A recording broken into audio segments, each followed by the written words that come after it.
Cases too disturbing for the headlines.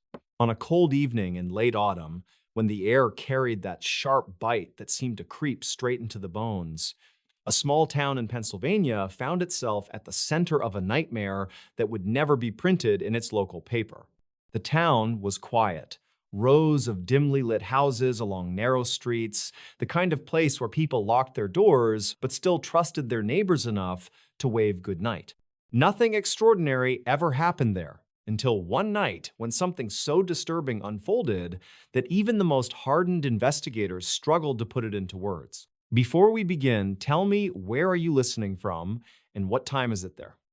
It began just after 9 when a call came into the county sheriff's office. A neighbor reported hearing screams coming from a farmhouse that stood on the edge of town. The farmhouse was old, weathered wood splintering beneath layers of paint that had long since given up fighting the years. For decades, it had been home to a family that mostly kept to themselves. The caller's voice shook as he described the sound, high-pitched, ragged, not the kind of cry you'd expect from someone startled or angry.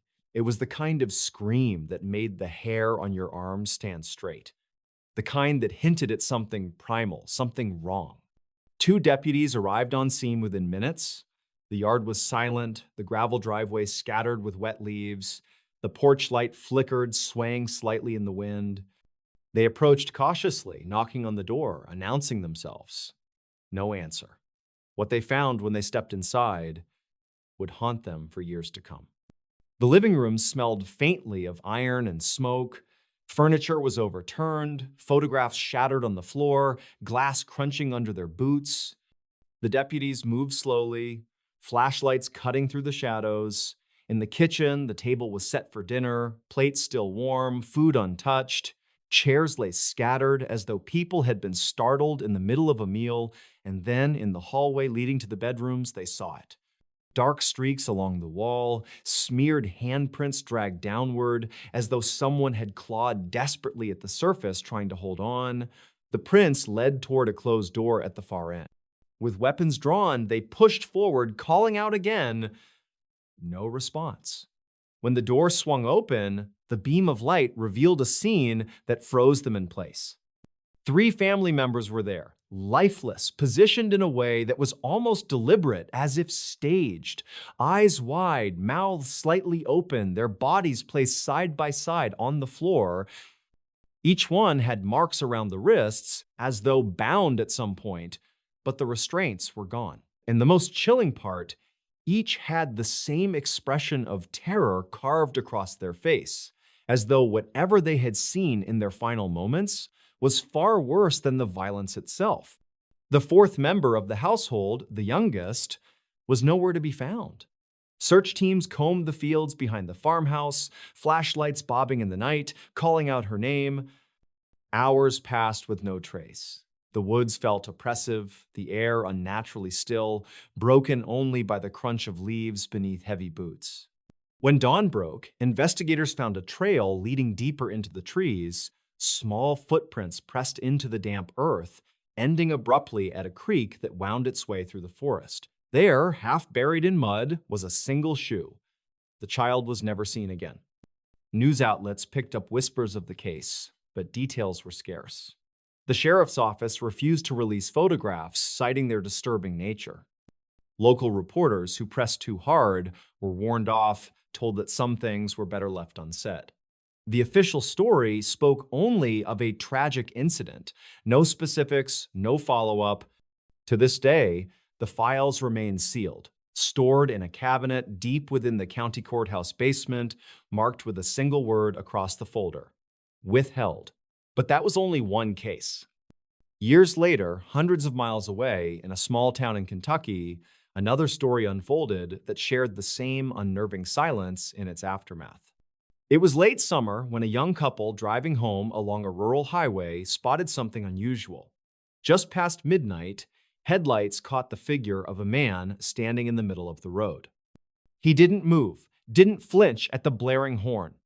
The couple swerved, heart pounding, pulling to the shoulder. When they looked back, the man was gone. Shaken, they continued on, only to find a pickup truck parked half a mile ahead, engine still running, driver's door wide open. The radio played softly inside, static breaking through faint country music. A wallet sat on the dashboard, filled with cash and identification. But the driver was nowhere in sight. Deputies searched the area until sunrise. In the nearby field, they found strange patterns carved into the grass, wide circles pressed flat, as if something massive had landed there. The missing man's footprints were scattered, moving in frantic directions before cutting off completely at the edge of one of the circles. No signs of struggle, no evidence of where he went. The case was quietly filed as a missing person. But investigators who had seen the scene spoke privately of something they couldn't explain. The story never reached the papers. There are dozens more hidden away in forgotten archives. In a small Illinois town, a family disappeared overnight, their house left perfectly intact, dinner dishes still in the sink, laundry folded neatly on the couch, even the family dog locked inside the bedroom, barking frantically when police entered. Every trace of the family was gone. No sign of forced entry, no struggle, just silence.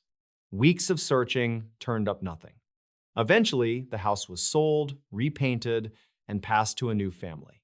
But neighbors whispered about lights flickering in the windows late at night, shadows moving when the house should have been empty. None of those reports were ever taken seriously. The official story vanished into silence. And in Oregon, a group of hikers stumbled across something they would never forget.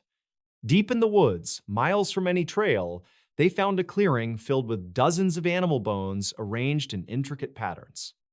At the center, a large wooden cross stood upright, draped in torn pieces of clothing. Tucked into the branches above, a weathered photograph of a child smiled down, pinned with rusted nails.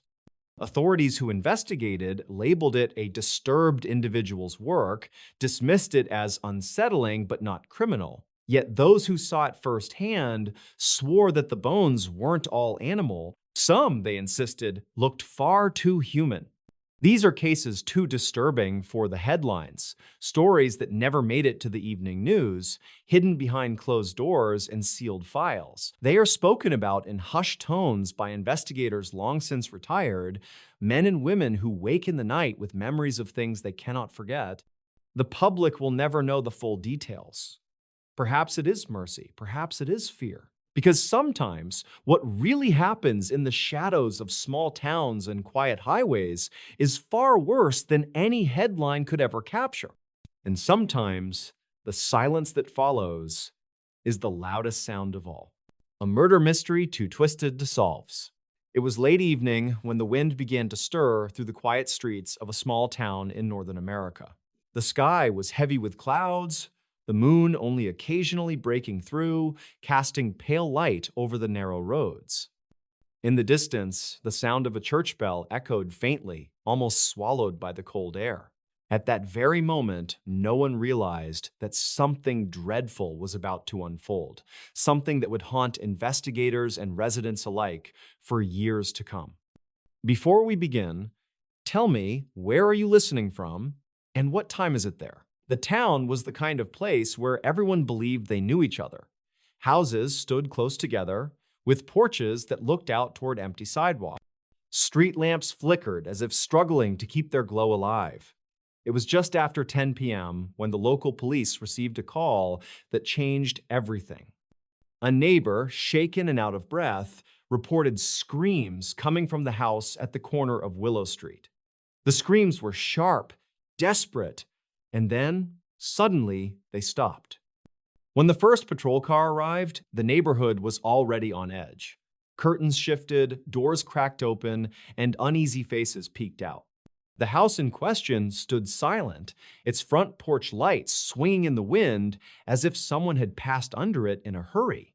Officers knocked on the door but received no answer. After a tense moment, they forced their way inside. The interior of the house felt wrong immediately. A faint smell of iron filled the air, unmistakably metallic. The living room was dim, the lamp knocked over, casting eerie shadows across the walls.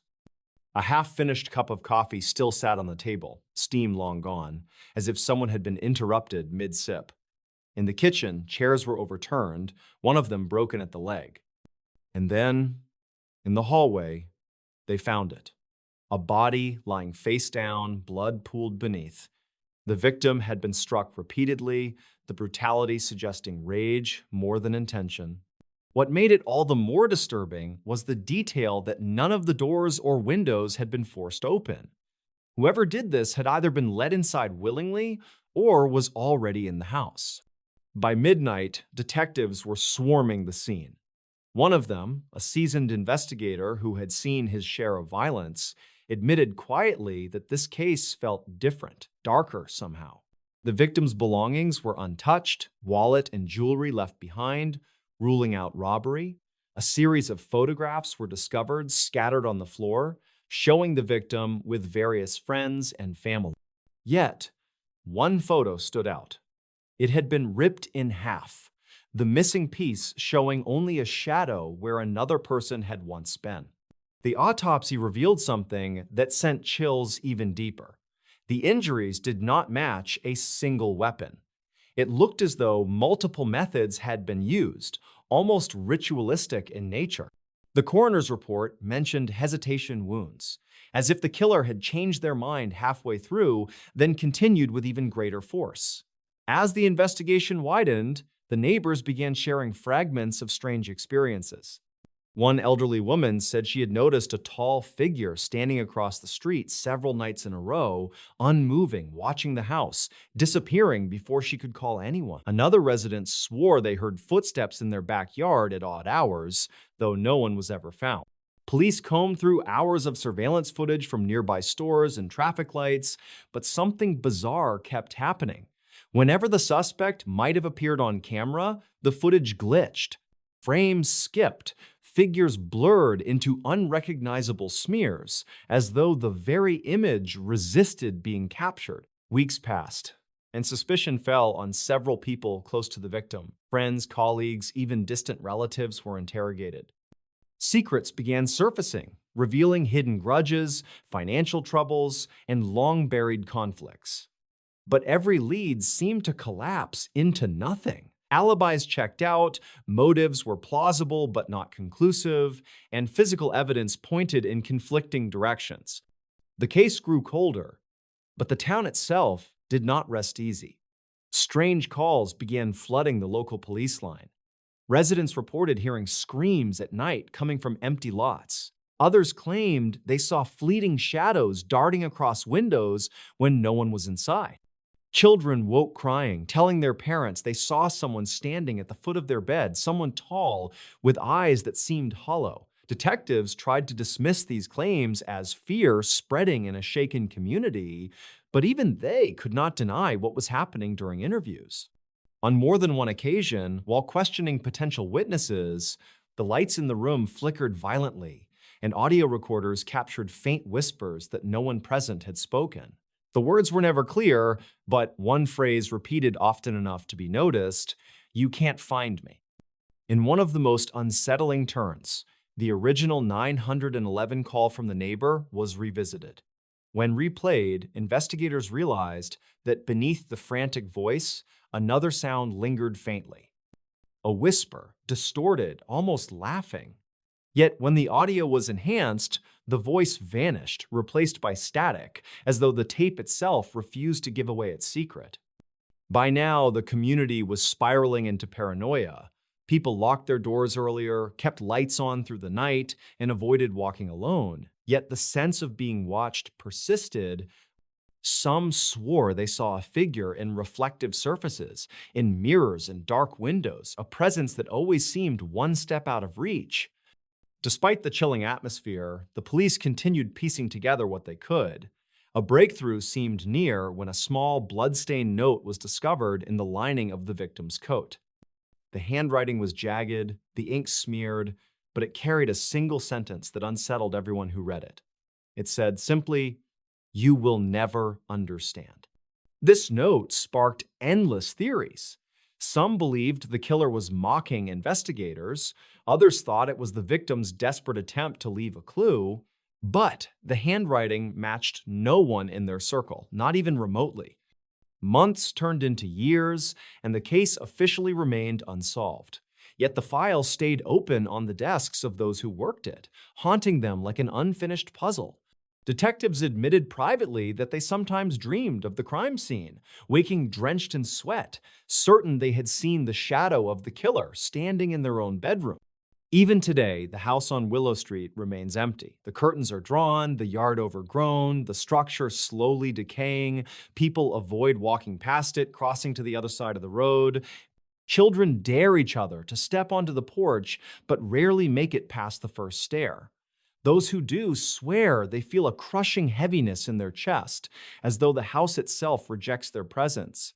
Local folklore has grown around the case, transforming the murder into something larger, something darker. They say the killer was never meant to be caught, that it was less a person and more a force, something that feeds on confusion and fear.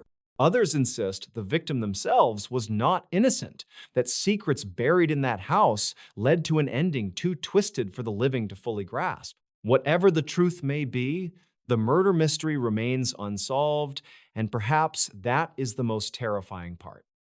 Because in the silence of that house, in the flicker of those failing street lamps, and in the restless dreams of those who remember, something still lingers. Waiting, watching, daring anyone to try and unravel what cannot be explained. And each time the wind passes through the broken windows of Willow Street, carrying with it a low and hollow whistle, the town is reminded that some mysteries are not meant to be solved, some truths are too twisted to face, and some killers may still be out there unseen, yet never gone. Disturbing files that were never released. There are some cases in American history that remain so unsettling, so deeply disturbing, that the files connected to them were sealed away, hidden from the public eye.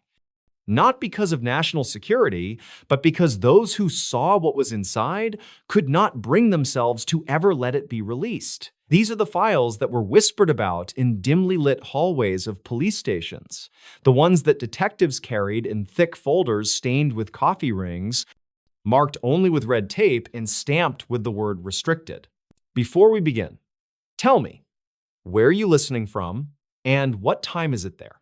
It began in a small town tucked deep in the Midwest, a quiet place where most people knew one another. Life moved slowly there, the nights silent except for crickets and the occasional hum of a passing train. But in late autumn, when the days grew short and the air carried that sharp chill, something happened that would tear at the seams of reality itself. On a gray afternoon, a woman walked into the county sheriff's office. Her hair was damp from the drizzle outside, her eyes wide, and her voice shook as she explained that her brother hadn't been home for 3 days. He wasn't the type to vanish. He worked at the mill, showed up on time, paid his bills, and never left town without saying a word. But now his car sat abandoned on the edge of a service road near the woods, keys still in the ignition, driver's door wide open. When deputies first went to investigate, they expected to find a man who had simply wandered off or had some kind of accident. But the scene gave them no comfort. The car sat oddly positioned, not on the road itself, but angled sharply into the ditch as if it had stopped suddenly. The interior was undisturbed, wallet still in the glove box, and nothing was stolen. What caught their attention most was a smear of something on the back seat. At first, they thought it was mud, but under the flashlight's beam, it carried a darker tone, clotted and rust-colored. Blood. Deputies called for backup, and soon the woods were alive with searchers. Flashlights cut through the thick pines, dogs barked, and the cold drizzle turned the earth into slick mud. Hours passed. No sign of the man, but in the farthest part of the woods, near a clearing that hunters sometimes used, they found something else. Laid out on the wet ground was a collection of papers. Dozens of pages, their corners warped from moisture, each one covered in typed lines and handwritten notes. The documents were old, far older than the man's disappearance, but there was something about them that made the deputies uneasy. They seemed to describe medical procedures, but not the kind anyone had ever read before. descriptions of experiments carried out on unwilling subjects, with dates, times, and initials scrawled in the margins. At first, deputies assumed it was a hoax, some kind of strange prank left behind by kids. But the more they read, the more it became clear these pages weren't written for amusement. They spoke of things done to people who had been taken against their will, procedures that defied normal medical standards, procedures that no ethical board would ever approve. The man's body was never found.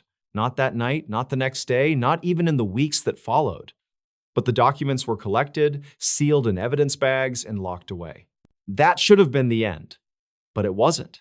Within a month, another disappearance was reported, this time a teenage girl who had last been seen walking home from her friend's house. Again, her belongings were found abandoned.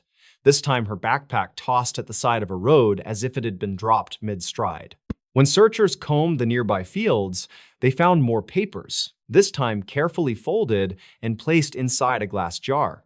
And once again, the writings detailed horrific acts along with disturbing sketches of human figures, drawn crudely but clear enough to show what was being done. By now, the sheriff's department was overwhelmed. They requested assistance from state police, who in turn passed the case upward. Soon, federal agents arrived in black sedans, the kind of men who didn't smile and didn't share what they knew. They collected everything, the papers, the photographs that had been taken at the scenes, even the deputies' handwritten notes, and took them to a secure facility. The files grew thicker as the months dragged on. More disappearances followed, though not always in the same county. Sometimes in neighboring states, sometimes miles away, but always with the same calling card, strange documents left behind, typed in the same font, marked with the same initials. The people who read them said the files had a way of staying with you, even when you tried to forget. Investigators described dreams that woke them in the night, filled with voices that weren't theirs, faces they had never seen, and an overwhelming sense of dread that followed them through the day. Some agents requested transfers. Some simply quit. A few reportedly disappeared themselves. The towns where these events unfolded changed too. Businesses closed early, streets emptied after dark, and rumors spread that the woods were cursed. Parents no longer let their children walk alone. And yet, despite all the fear, there were never any arrests, never a suspect brought into custody. The files sat in storage, gathering dust, locked behind steel cabinets and guarded by silence. One retired officer, years later, confessed to a reporter that he had seen a portion of the files before they were taken away. His hands trembled as he described what he read, detailed accounts of people being subjected to tests in underground facilities, places no one could identify on any map. He said the files contained photographs too, grainy and poorly lit, but horrifying in their clarity. They showed rooms lined with rusted tables, restraints bolted into concrete floors, and people staring blankly into the lens, as though whatever had been done to them had hollowed them out completely. That officer broke down before he could finish. No one knows for certain who wrote the documents or why they were always found near the sites of disappearances. Some believe it was the work of a cult, others whisper about government experiments long denied. But those who have seen even a glimpse of the evidence agree on one thing. The files should never be released, not because the truth would be too confusing, but because it would be too devastating. The story of those disturbing files has become almost a legend in law enforcement circles. Sometimes, new recruits are warned with a simple phrase, "There are cases you don't want to dig into," cases where the answers, if found, would leave you broken.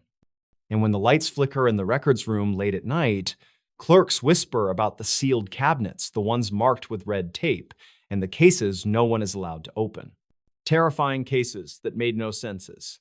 It was a late autumn evening in the small town of Millwood, Ohio, when the first case shook the quiet community.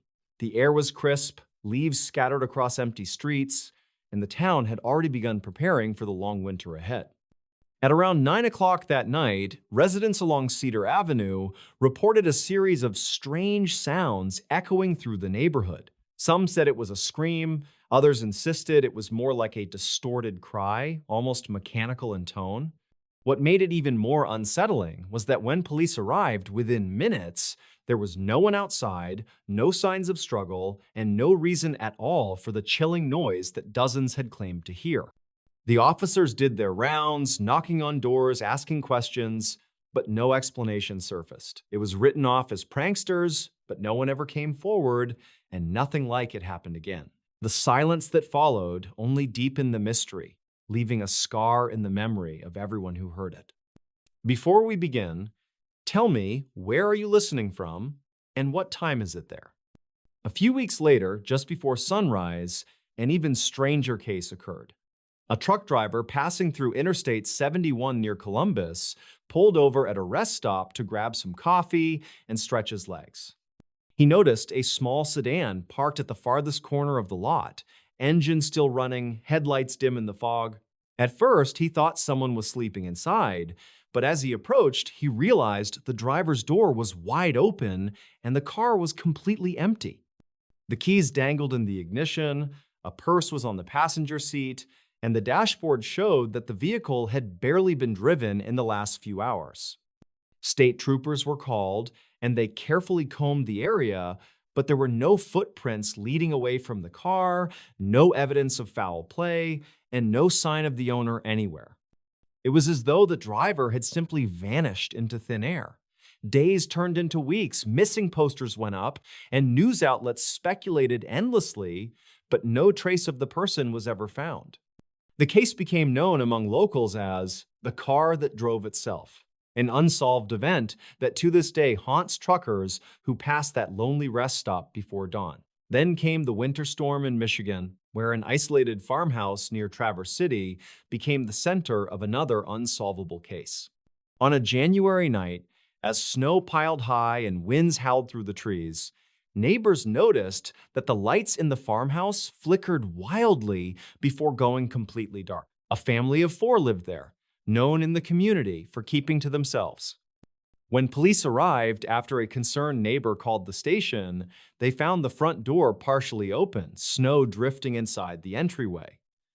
The strange part was that the house showed no signs of disturbance. Dinner was set neatly on the table, the fire in the fireplace had been left burning, and children's toys lay scattered across the living room rug. But the family was gone. Search teams trudged through the snow-covered fields, dogs sniffed for trails, helicopters scanned the area, but nothing emerged. Not a single footprint in the snow suggested that anyone had even left the house. The storm had been heavy, but investigators concluded the snow hadn't yet fallen thick enough to erase human tracks. It was as though the family had simply evaporated into the cold air, leaving behind warmth, food, and silence. Months later, in New Mexico, another case emerged that baffled authorities. In a small desert town outside Albuquerque, a man was found standing motionless in the middle of a dirt road just after midnight. A passing motorist stopped, rolled down the window, and asked if he was all right. The man didn't respond. He stood perfectly still, eyes wide open, mouth slightly parted, as though frozen in place. When deputies arrived, they discovered the man was alive but completely unresponsive, locked in some kind of waking paralysis. He was rushed to a hospital, and though doctors confirmed he was physically healthy, he never regained the ability to speak. He only stared blankly ahead, unblinking for long stretches, murmuring incoherent words that no one could decipher. Authorities identified him through fingerprints, but when they reached his relatives across state lines, they learned he had been reported missing 3 months earlier, hundreds of miles away. Where he had been during that time and what had reduced him to a shell of his former self remains an unsolved question. He lived in a care facility for years afterward, never speaking a clear word again. In the southern state of Georgia, another bizarre case unfolded one humid summer night. A group of teenagers exploring an abandoned textile mill stumbled upon something that none of them would ever forget. Deep inside the decaying structure, among rusted machinery and shattered glass, they found dozens of chairs arranged in a perfect circle. On each chair sat a faded Polaroid photograph. all depicting different strangers, men and women of various ages, sitting at what looked like kitchen tables, staring directly into the camera. None of the photos had dates or names, and none of the faces were recognized by the teens. They reported their discovery, and soon local police secured the mill for investigation. But when authorities returned the next morning, the circle of chairs was gone, the photos had vanished, and the only thing left was an empty room with dust undisturbed. For weeks, rumors spread about secret cults, about rituals held in forgotten factories, about people being watched without their knowledge. Yet no answers ever surfaced, and the photographs were never seen again. Perhaps the most unsettling case was reported in the coastal town of Bar Harbor, Maine. On a foggy evening, fishermen preparing to head out for an overnight trip noticed a faint light flickering offshore. At first, they thought it was another vessel, but when they looked through binoculars, they saw what looked like an old wooden rowboat drifting aimlessly. Inside the boat sat a single chair, and on the chair rested a radio transmitter that clicked with static. The fishermen hauled the boat back to shore, and authorities quickly arrived.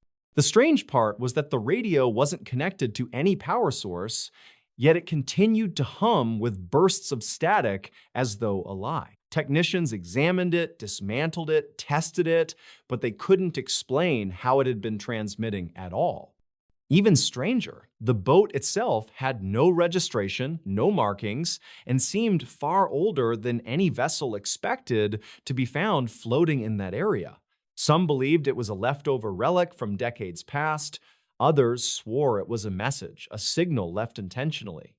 But the mystery of where the boat had come from and why that transmitter had been placed so deliberately inside was never solved. Each of these cases carried with it a silence that lingered in the towns and cities where they occurred.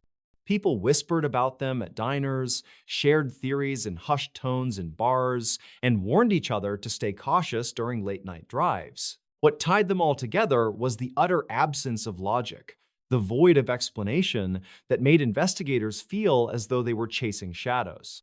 They wrote reports, filed documents, archived evidence, yet every piece only led to more questions. For some, it was a reminder that the world holds secrets too dark and strange to ever be understood. For others, it was a chilling warning that sometimes people, families, and entire lives can disappear without reason, leaving behind only fragments of stories that will never be whole again. And so the cases sit, buried in old police files and whispered in local legends. A scream that came from nowhere in a quiet Ohio town. A car abandoned on the side of a highway with its driver missing forever.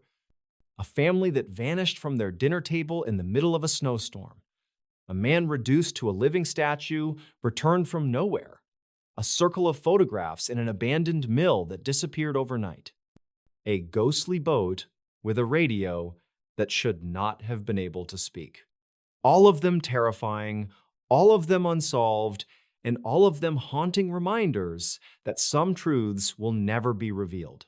Unimaginable crimes buried in forgotten files. The courthouse basement smelled of dust and mold, a stale heaviness that seemed to cling to the walls, no matter how often the janitors sprayed disinfectant.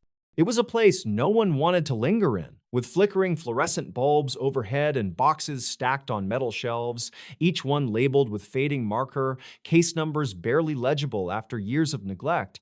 Most of these files belonged to long-closed cases, matters that the system had stamped with finality. Yet, hidden among them were folders that seemed to carry a weight far heavier than simple legal disputes. Files that had been quietly pushed into the corners, cases that no one wanted to reopen, crimes so disturbing that people thought silence was safer than truth. Before we begin, tell me, where are you listening from and what time is it there?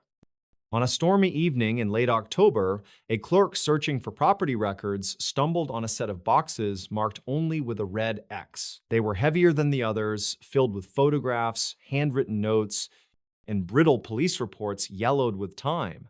She didn't know it then, but those boxes contained accounts of events that had never been explained, horrors that had been deliberately buried.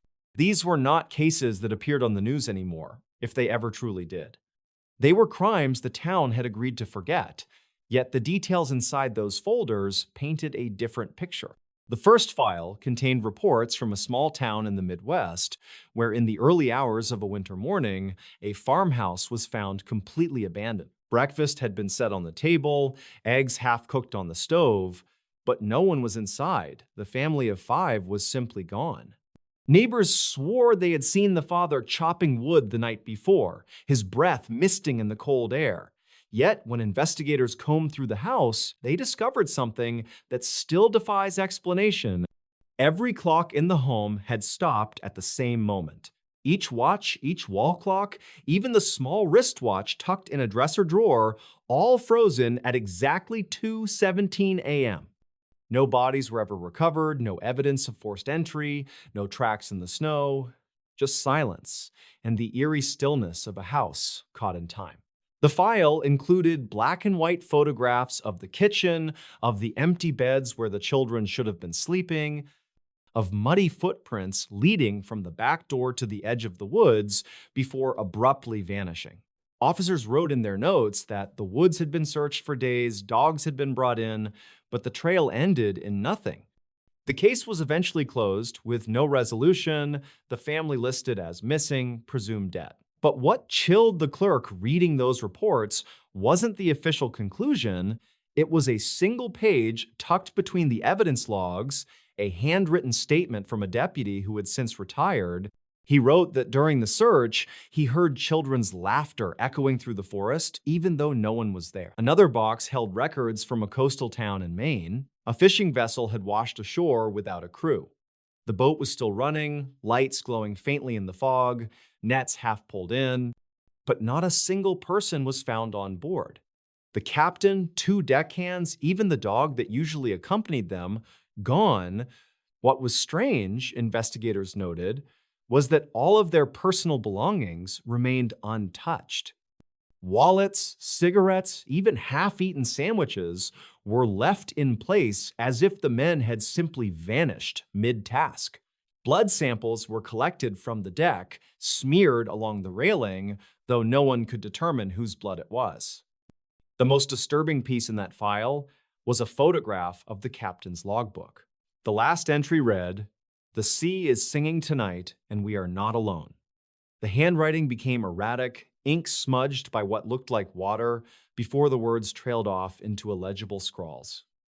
The Coast Guard searched for weeks, dragging the waters, but not a single body was ever recovered. Families demanded answers, officials offered theories of mutiny or drowning, but no evidence supported any explanation. Eventually, the file was marked closed, unsolved, and placed in the forgotten pile. The deeper the clerk dug into those boxes, the darker the stories became. One folder described a roadside motel in Nevada where several travelers had checked in on different nights, none of whom ever checked out. Cars were left in the parking lot, luggage neatly stacked in the rooms, but the guests themselves disappeared without a trace. Housekeepers swore they felt watched while cleaning those rooms, and some refused to enter them alone. Local deputies searched the property, pulled up carpet, even dismantled floorboards, yet they found nothing. Still, the disappearances continued until the motel abruptly shut down, its owner leaving town overnight. Rumor had it that some of the rooms were sealed off, padlocked from the outside, but when the building was eventually demolished years later, no one spoke about what might have been discovered inside. One of the most unsettling files contained a series of crime scene photographs from a small community outside New Orleans. They showed a single street where, one by one, entire households had been found dead, yet not a single wound was visible on any of the victims. Men, women, children, even pets, lifeless but without explanation. Autopsies revealed no poison, no signs of struggle, no cause of death at all. Their expressions, however, were what haunted the investigators. Each face was frozen in terror, eyes wide, mouths open, as if they had seen something so horrifying it stopped their hearts instantly. The reports ended abruptly, with no official conclusion. But at the bottom of the folder, someone had scrawled a note On the back of an evidence tag, it read, "Do not reopen. Some truths are not meant to be known." As the storm raged outside the courthouse, the clerk flipped through more files. She found witness accounts of lights in the sky above remote farmland, photographs of symbols carved into trees deep in Appalachian woods, coroner's reports from bodies found miles away from where they had disappeared, untouched by animals, preserved as if time itself had stopped around them. Every story had been silenced. Reporters were warned off, families told to stop asking questions, and communities left to quietly heal without answers. Yet reading through the notes, it was clear the investigators themselves had been shaken, writing words like unexplainable, unnatural, and beyond comprehension. The last box was the heaviest. Inside were recordings, old cassette tapes from interviews. One tape had no label, only a scratch across its plastic surface. Curious, the clerk played it in an old machine she found in the office. The recording was faint, voices distorted, but she could make out the sound of someone breathing heavily, followed by a man whispering, "It's here with us." It never left. Then came a scream, high-pitched and sudden, before the tape cut off into static. She slammed the stop button, her hands trembling. The fluorescent lights above buzzed louder than before, or maybe it was just her own pulse in her ears. She wanted to leave, to run upstairs into the safety of the night watchman's presence, but part of her couldn't stop reading. She flipped through the last set of documents, which contained lists of names, all typed neatly in columns. At the bottom of each list was the same note: file closed, evidence destroyed. Except the evidence wasn't destroyed. It had been hidden down here, waiting to be found again. And as she stood in that basement, thunder rolling outside and rain lashing against the small windows, she realized something that chilled her to her core. Some of the most recent files weren't old at all. They were dated within the last decade, and the names on the missing persons lists included people she recognized, neighbors, coworkers, even a distant cousin whose disappearance had never been explained. Her breath caught as she noticed a fresh folder sitting at the top of one pile. The paper still crisp, the ink dark. On the cover was her own town's name. She hesitated, then slowly opened it. Inside was a sheet of paper with a heading she had seen too many times that night. It read, "Unimaginable Crimes. Status, buried." The room felt colder, the shadows seemed to stretch longer. She shut the folder, shoved it back into the box, and stumbled toward the stairwell. But as she reached for the light switch, she froze. The basement door above her was closed. She hadn't heard it shut. And from the far corner of the basement, where the shelves disappeared into darkness, came the faint sound of children laughing. She ran, heart pounding, refusing to look back, refusing to listen. The boxes remained where they had been, buried in forgotten files, their secrets intact. Yet those who had read them could never truly walk away. Because once you opened the door to those crimes, once you saw what the world had tried to erase, you understood the terrible truth.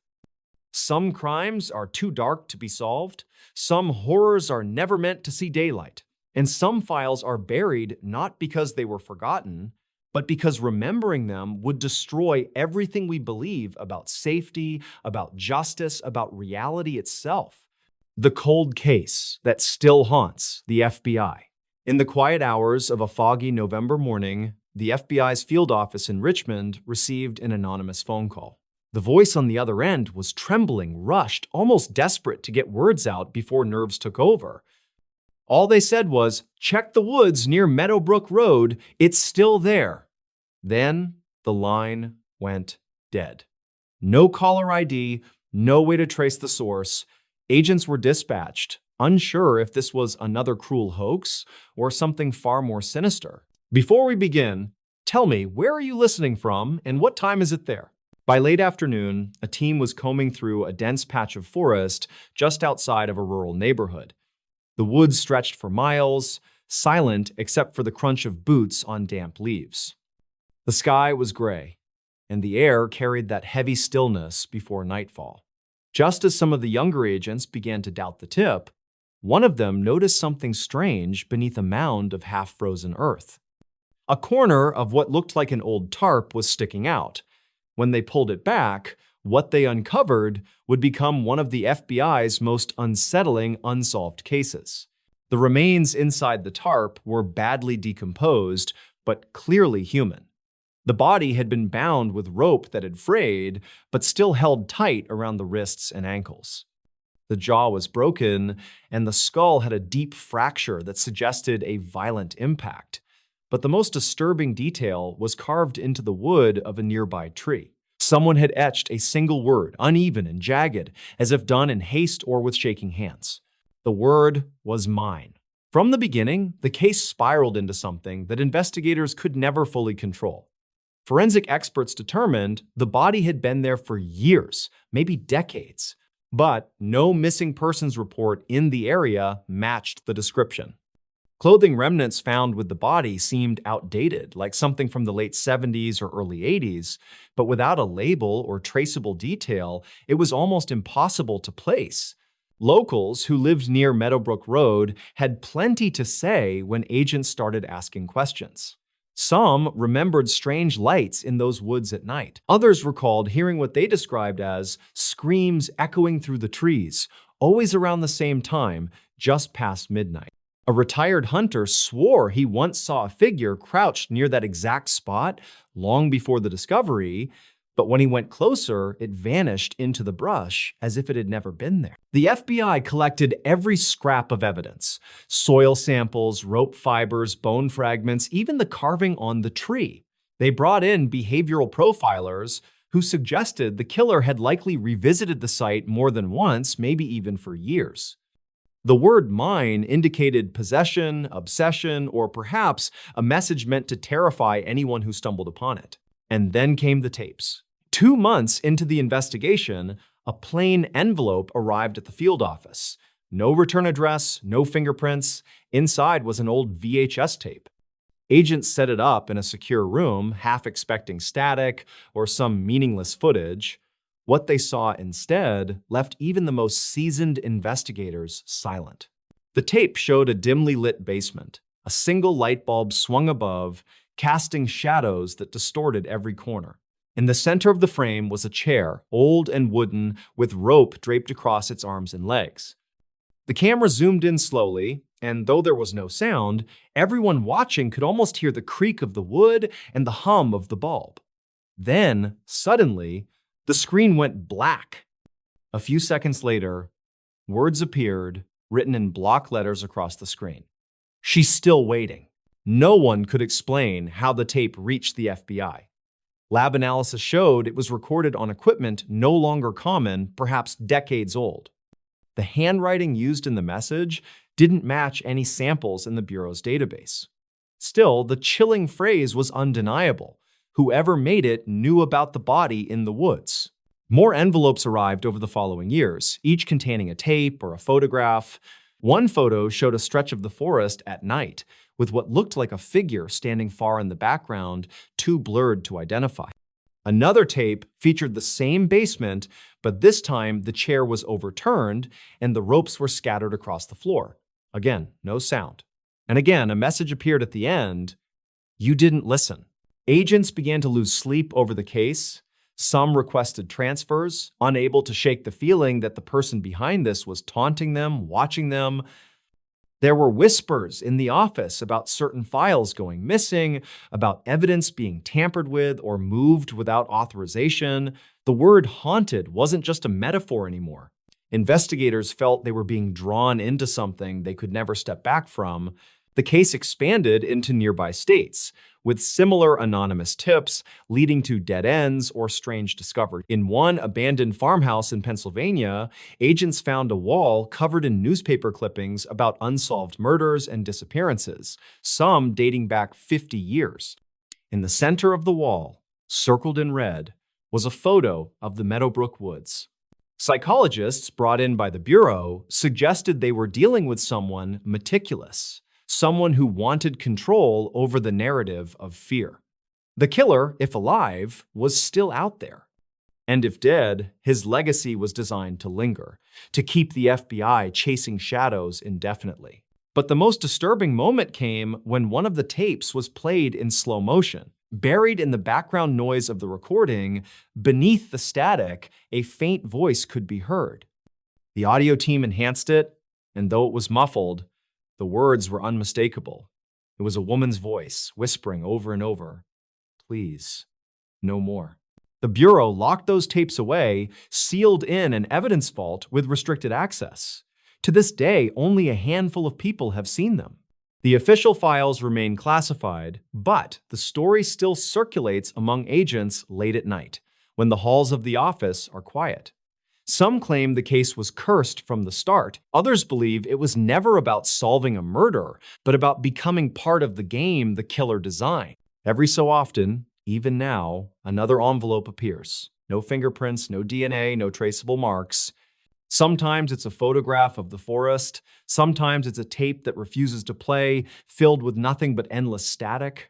But each delivery always arrives with the same phrase scrawled across the package in black ink: "Mine."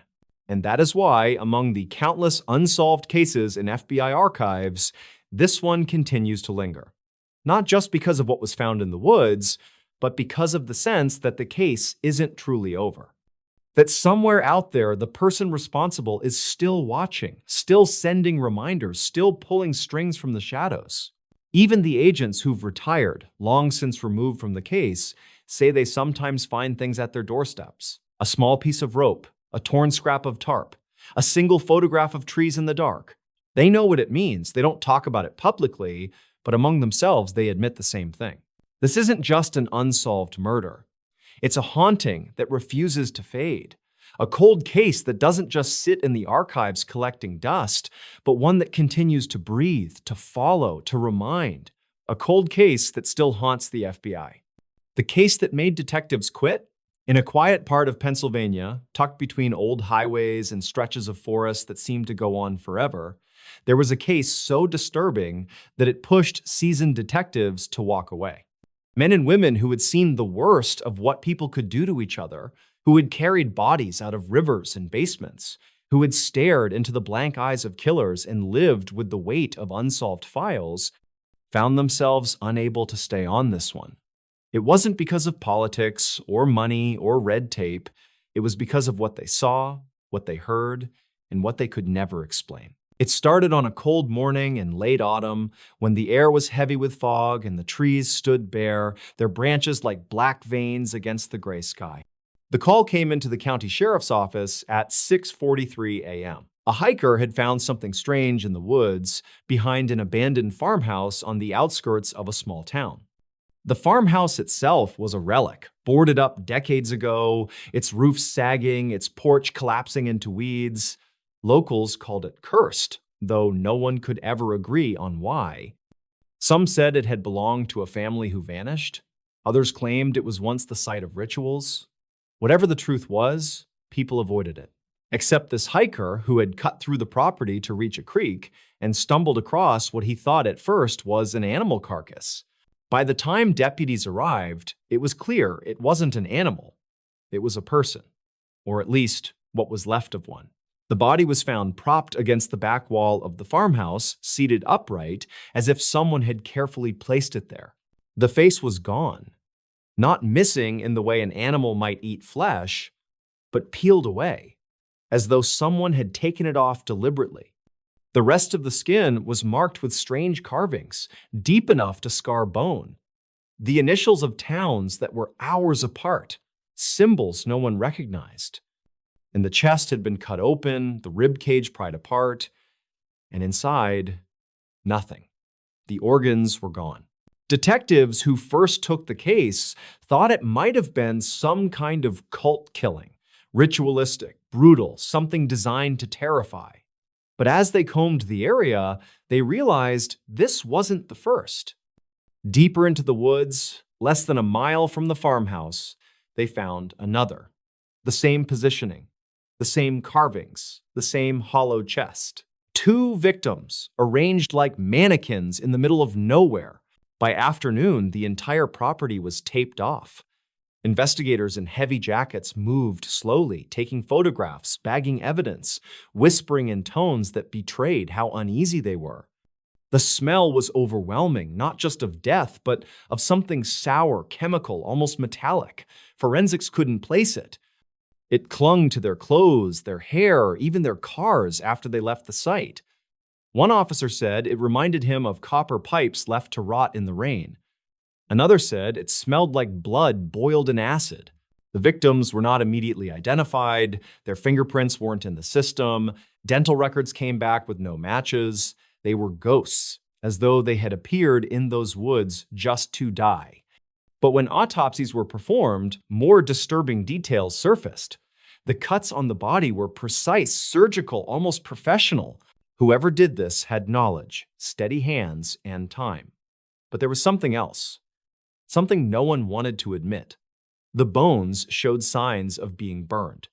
Not the flesh, just the bones inside the body, as if the fire had started within, leaving the skin untouched. One pathologist swore the marrow had been cooked into powder. When the first photographs of the victims made their way to the station, several officers turned pale, some couldn't finish their shift. These were men and women who had seen car crashes, shootings, suicides. But this was different. It didn't look like a murder for revenge, or money, or passion. It looked like something done for a purpose no one could comprehend. Something cold, something patient. The case stretched on for weeks.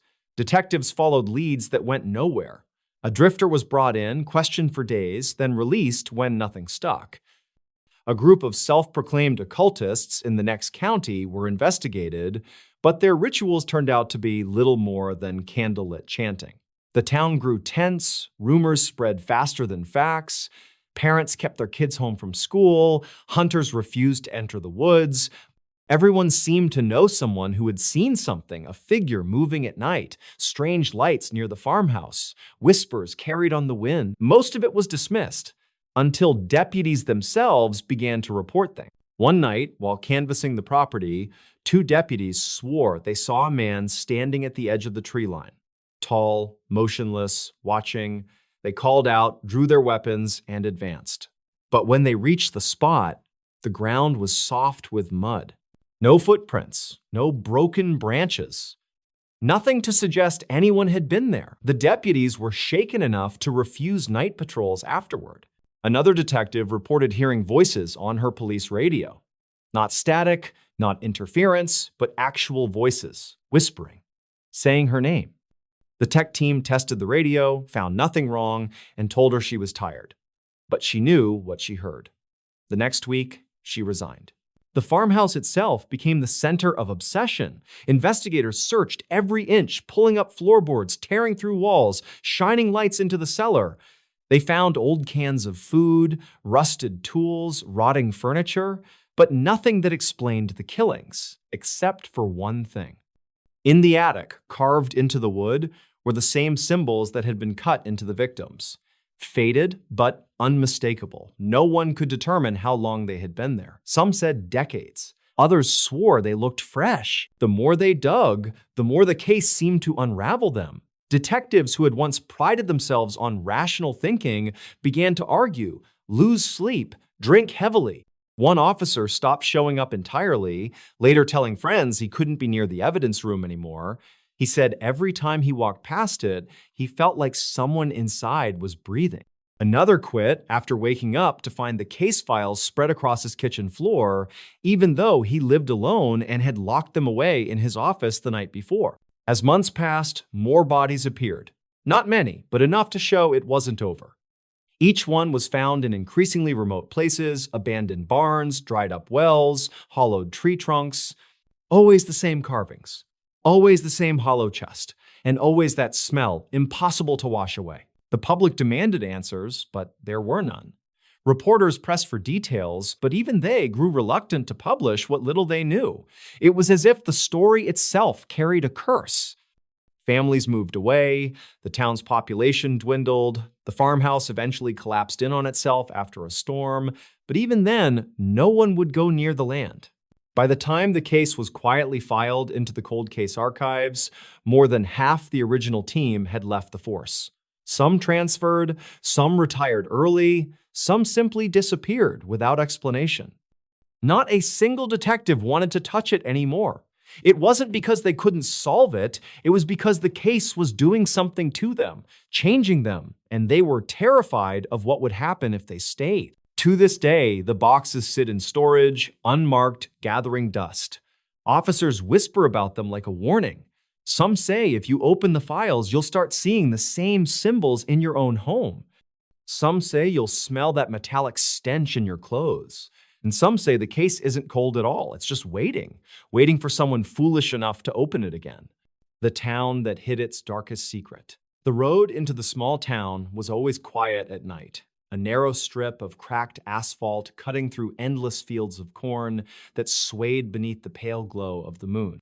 Travelers who passed by would often remark how the place seemed frozen in time, as though the decades had moved on everywhere else but here. The welcome sign, chipped and leaning slightly to the right, greeted visitors with fading letters, declaring the name of the town proudly, though few outsiders ever stopped long enough to remember it. Before we begin, tell me, where are you listening from, and what time is it there? It was just past midnight when the first unsettling incident began. A thin mist rolled in from the nearby river, curling low against the ground and weaving between the wooden houses that lined the main street. Most of the town was asleep, curtains drawn tight, doors locked, as though the residents all shared the same unspoken understanding that nothing good ever happened after dark. On the far edge of town, a lone diner sat glowing beneath buzzing neon lights. Inside, the air was thick with the smell of stale coffee and fried food. A handful of locals sat scattered across the booths, their conversations hushed, eyes occasionally drifting toward the wide windows that looked out into the night. The bell above the door rang, and for a moment, the entire diner fell silent. A man stepped in, his face pale and clothes damp, as though he had walked straight through the mist itself. Without speaking, he slid into a booth near the back, his trembling hands clasped around a worn leather bag. The waitress, a middle-aged woman who had worked there her whole life, poured him coffee without asking. She glanced down at the bag, then back at his face, and for the briefest moment, her expression hardened, as if she recognized something no one else could. She leaned close, whispering words too low for anyone else to hear, and the man nodded slowly. Whatever passed between them left the other customers uneasy. They pretended to focus on their meals, but the tension in the room was undeniable. At 3 a.m, the church bell rang once, though no one had pulled the rope. The sound carried across the town, deep and hollow, waking those who had been resting fitfully in their beds. Curtains were parted, lights flicked on, and whispers spread through the night air like sparks in dry grass. The bell was never supposed to ring at that hour, not since the tragedy that had taken place long ago.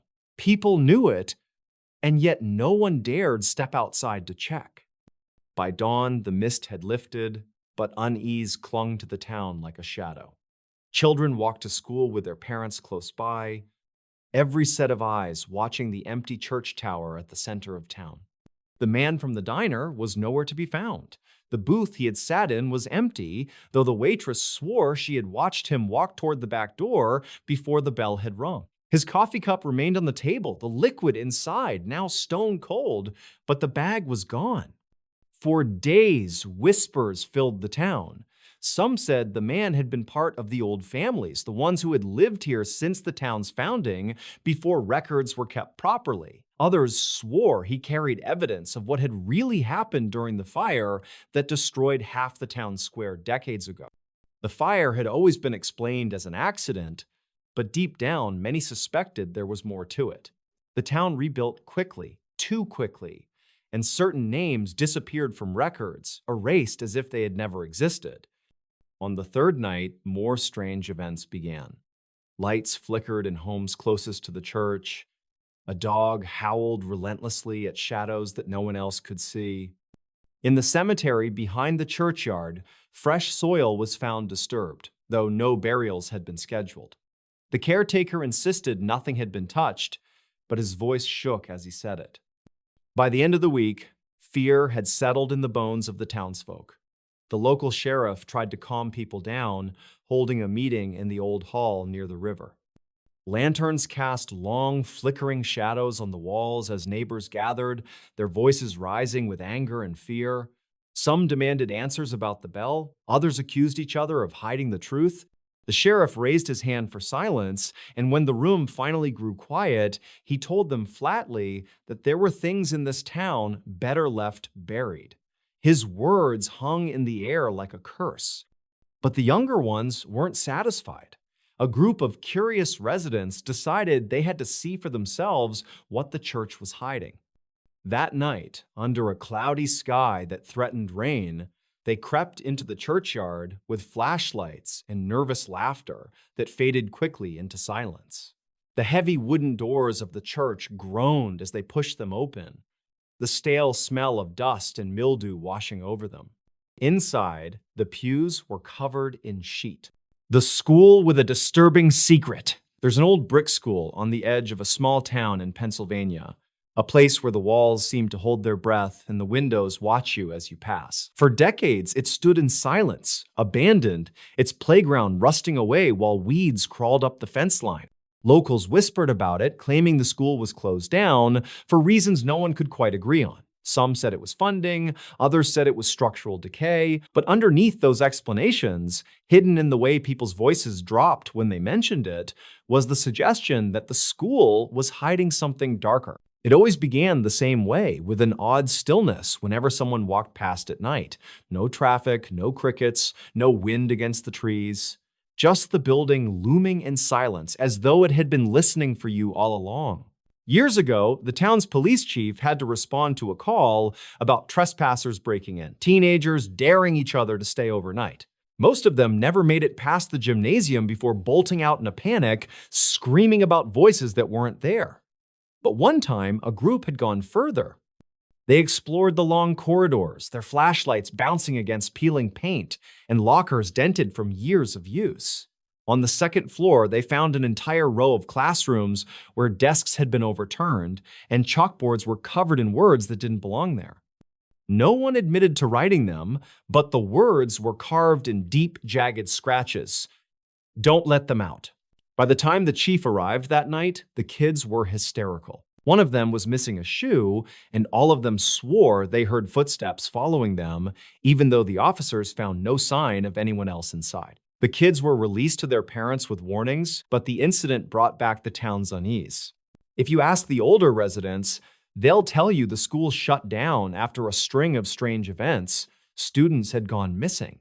Not all at once, and not in numbers large enough to make national headlines, but one by one, quietly, over the course of a year. A boy vanished after staying late for detention. A girl never came home after drama practice. Each time there were searches, dogs combing the woods, helicopters buzzing overhead, and yet nothing, not a trace. The most disturbing case happened late in autumn, when the days grew shorter and the nights felt heavier. A teacher had stayed late to grade papers, and according to her own testimony, she heard footsteps in the hallway long after everyone else had left. She called out, expecting it to be a student or janitor, but there was no response. The footsteps grew louder, closer, until they were right outside her classroom door. She pulled it open, but the hallway was empty. Only the flickering fluorescent lights buzzed overhead. She left in a hurry that night, but when she returned the next morning, something had changed.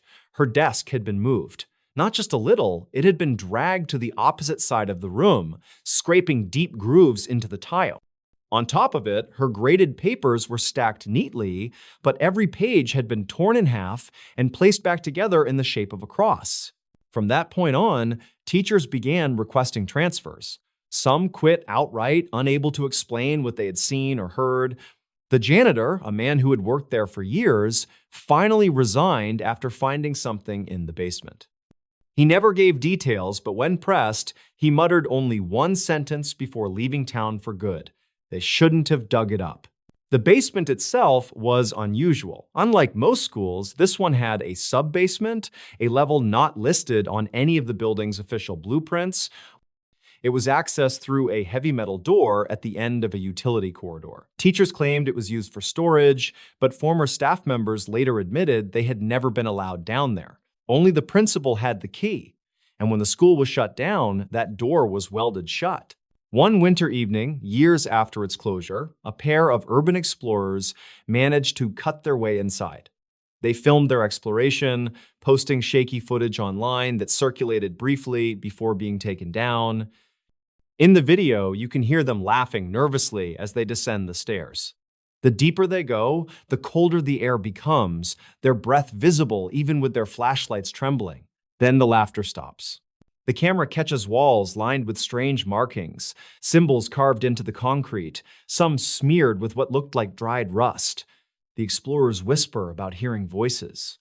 One of them says he feels like someone is breathing on the back of his neck. The video ends abruptly, with the sound of metal slamming shut and their panicked screams. Neither of those men was ever identified, and the footage was dismissed as a hoax by skeptics. But those who saw it said the fear in their voices was real. The town eventually fenced off the property, posting signs that warned trespassers of prosecution, but that never stopped the rumors. Some say at night, if you stand near the chain-link fence, you can hear the sound of children reciting lessons in unison, though no one has set foot in those classrooms in decades. Others claim they've seen lights moving across the second-floor windows, even though the building has no electricity. One night, a local man walking his dog swore he saw someone standing at the entrance, staring at him. When he shouted, the figure didn't move, only turned its head slightly, as though listening. The man fled, dragging his dog behind him, and when he glanced back, the figure was gone. The police no longer respond to calls about the school. It's considered a nuisance property, a place where legends thrive, but evidence is scarce. Still, the silence surrounding the building is unnerving. Whenever construction crews attempt to tear it down, something happens, a machine malfunctions, a worker is injured, or blueprints go missing. Eventually, contractors refuse to take the job. The school remains untouched, its secrets sealed inside. What makes it all the more chilling is that some residents claim to remember the missing children differently. Ask around long enough, and you'll hear conflicting accounts. Some insist there were 5, others swear it was 7. One elderly man, shaking as he spoke, said there were never missing children at all. That the town invented those stories to cover up what really happened beneath the school. But when pressed on what that was, he refused to continue, muttering that some things are better left buried. Now, the building stands like a scar on the town's landscape. During the day, it's just another ruin, a relic of forgotten times. But at night, when fog rolls in and the streetlights flicker, the school seems alive, waiting. The air grows heavy, and the silence presses in on anyone who dares to linger too long. People hurry past without looking up, afraid they'll catch a glimpse of a face peering out from a window. And though the official record states that the school was closed for budget reasons, the townspeople know better. They may never admit it openly, but deep down, they all feel it. That building is not empty. It's holding something that has been waiting for years, something that should never be let out. Unsolved crimes hidden in plain sight.t. The night was colder than usual when the first reports came in. In a small town surrounded by miles of farmland and quiet backroads, the local police received a call just after midnight. The voice on the other end of the line was shaky, almost frantic. A man had been seen standing under a flickering streetlight on Ashwood Lane, not moving, not speaking, just staring. The caller thought he was drunk at first, but then realized something was deeply wrong. The figure wasn't swaying or shivering in the chill. He was perfectly still, like a statue, his face lost in the shadows. When officers finally arrived, minutes later, the man was gone, leaving only a pair of muddy footprints pressed into the damp pavement. Before we begin, tell me, where are you listening from, and what time is it there?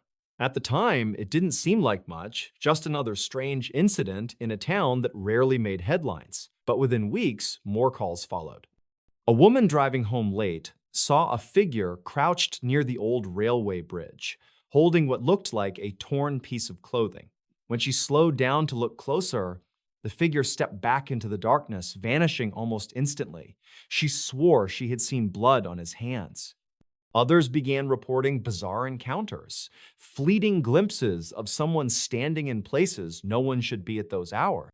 Near the school playground at night, in the overgrown cemetery by the church, in the windows of houses that had been abandoned for years, always watching, always silent. The unease spread quietly through town. People avoided walking after dark, doors were locked earlier than usual, and whispers carried in hushed tones about someone out there who didn't belong.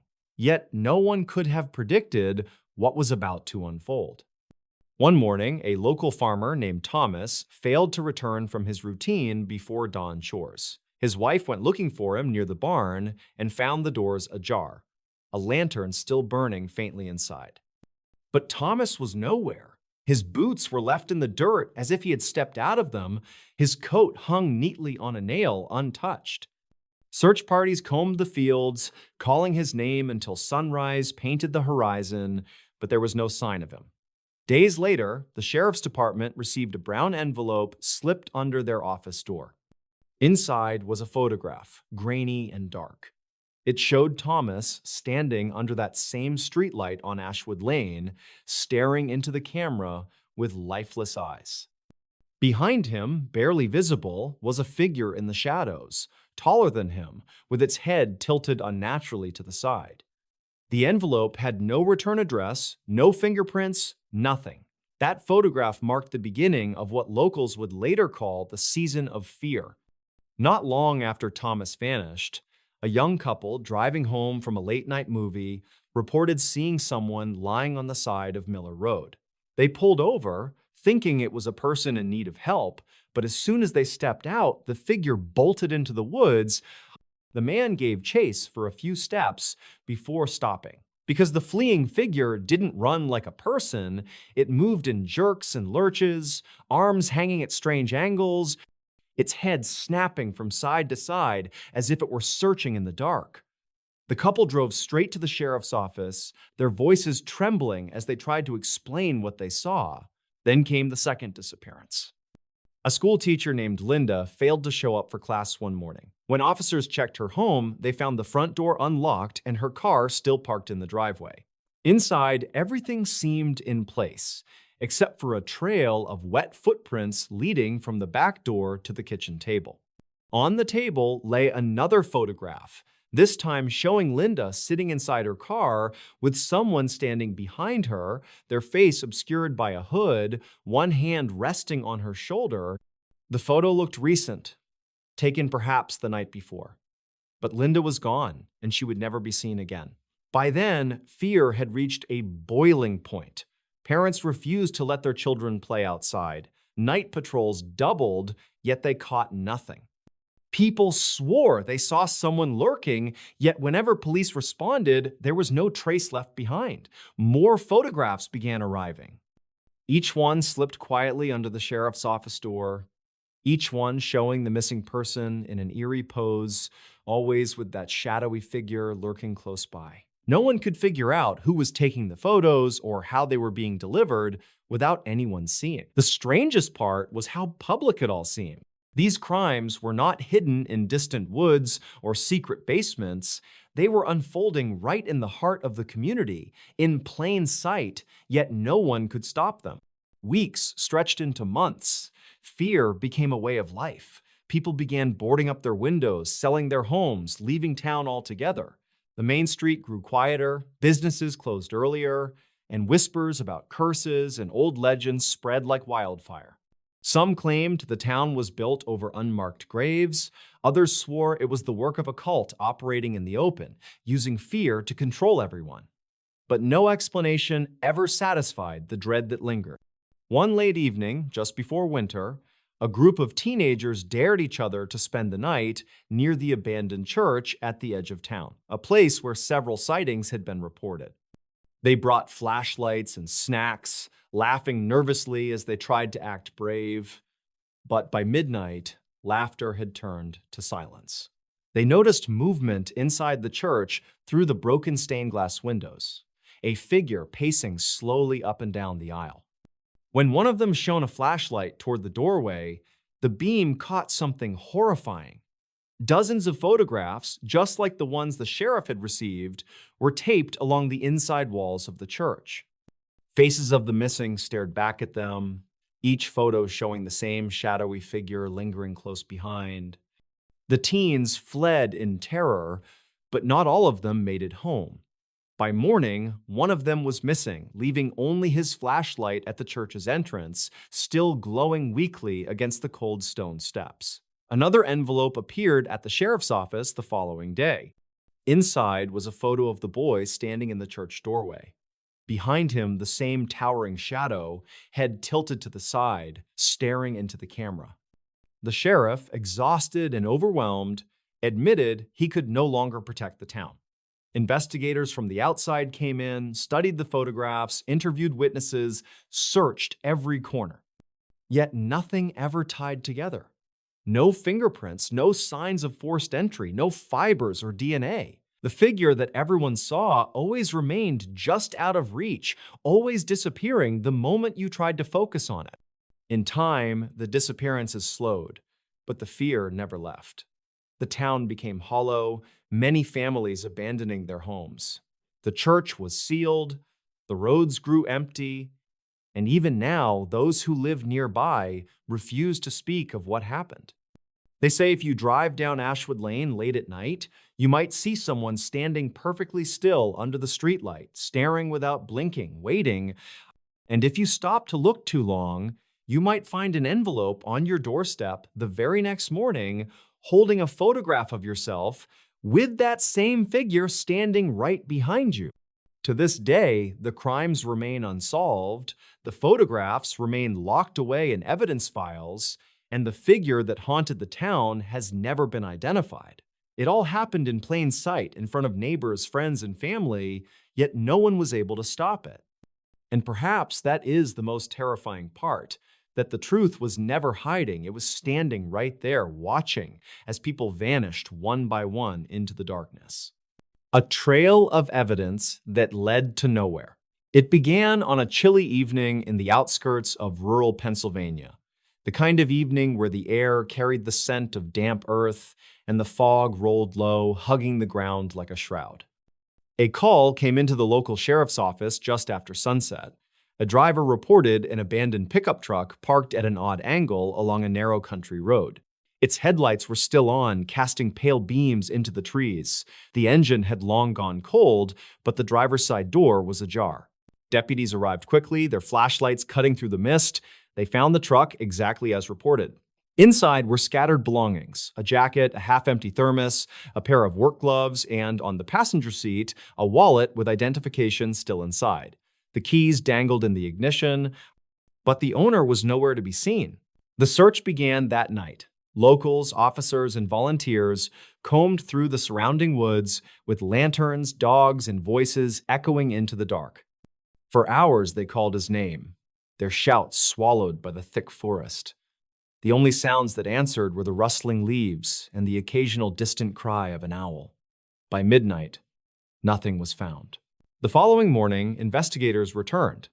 That's when they noticed something unusual. Just beyond the ditch, beside the road, pressed into the damp soil, were footprints. They led from the driver's side door into the trees. The prints were clear, steady at first, as though the person had walked calmly. The trail seemed straightforward, like it would lead to answers. But as the deputies followed, the tracks grew strange. A few yards into the woods, the prints changed direction suddenly, curving sharply to the left, deeper into the forest. Then they doubled back, overlapping on themselves. Investigators described it as though someone had been pacing or circling or perhaps lost. The ground was soft enough that impressions were easy to read, but after about 50 feet, the tracks stopped. Just stopped. No broken branches beyond that point. No drag marks. No further trail. It was as if the person had vanished into thin air. Detectives brought in tracking dogs. The animals picked up the scent near the truck, followed the same path into the woods, and then, just like the footprints, halted abruptly. The dogs whined, circled, confused, but couldn't push the trail any farther. It was as if the scent itself had dissolved. The case quickly drew attention. Reporters arrived, their vans parked on the roadside, cameras aimed at deputies pushing deeper into the trees. Families from nearby towns came to watch. Some offered help, others whispered about local legends. That forest, they said, had always carried a reputation. Strange lights had been spotted there at night, hunters had told stories of hearing voices when no one else was around, and decades earlier, an entire hunting cabin had burned down with no known cause. Days passed, and still no sign of the missing man. Then a clue appeared. About half a mile from where the footprints ended, a hiker stumbled upon something tangled in a bramble, a torn piece of fabric. Investigators matched it to the shirt the man had been wearing when last seen. It was weather-stained, ripped as though snagged in the brush, but there was no blood, no evidence of a struggle, just cloth, caught on thorns. Another search was launched from that spot. Volunteers lined shoulder to shoulder, sweeping the woods.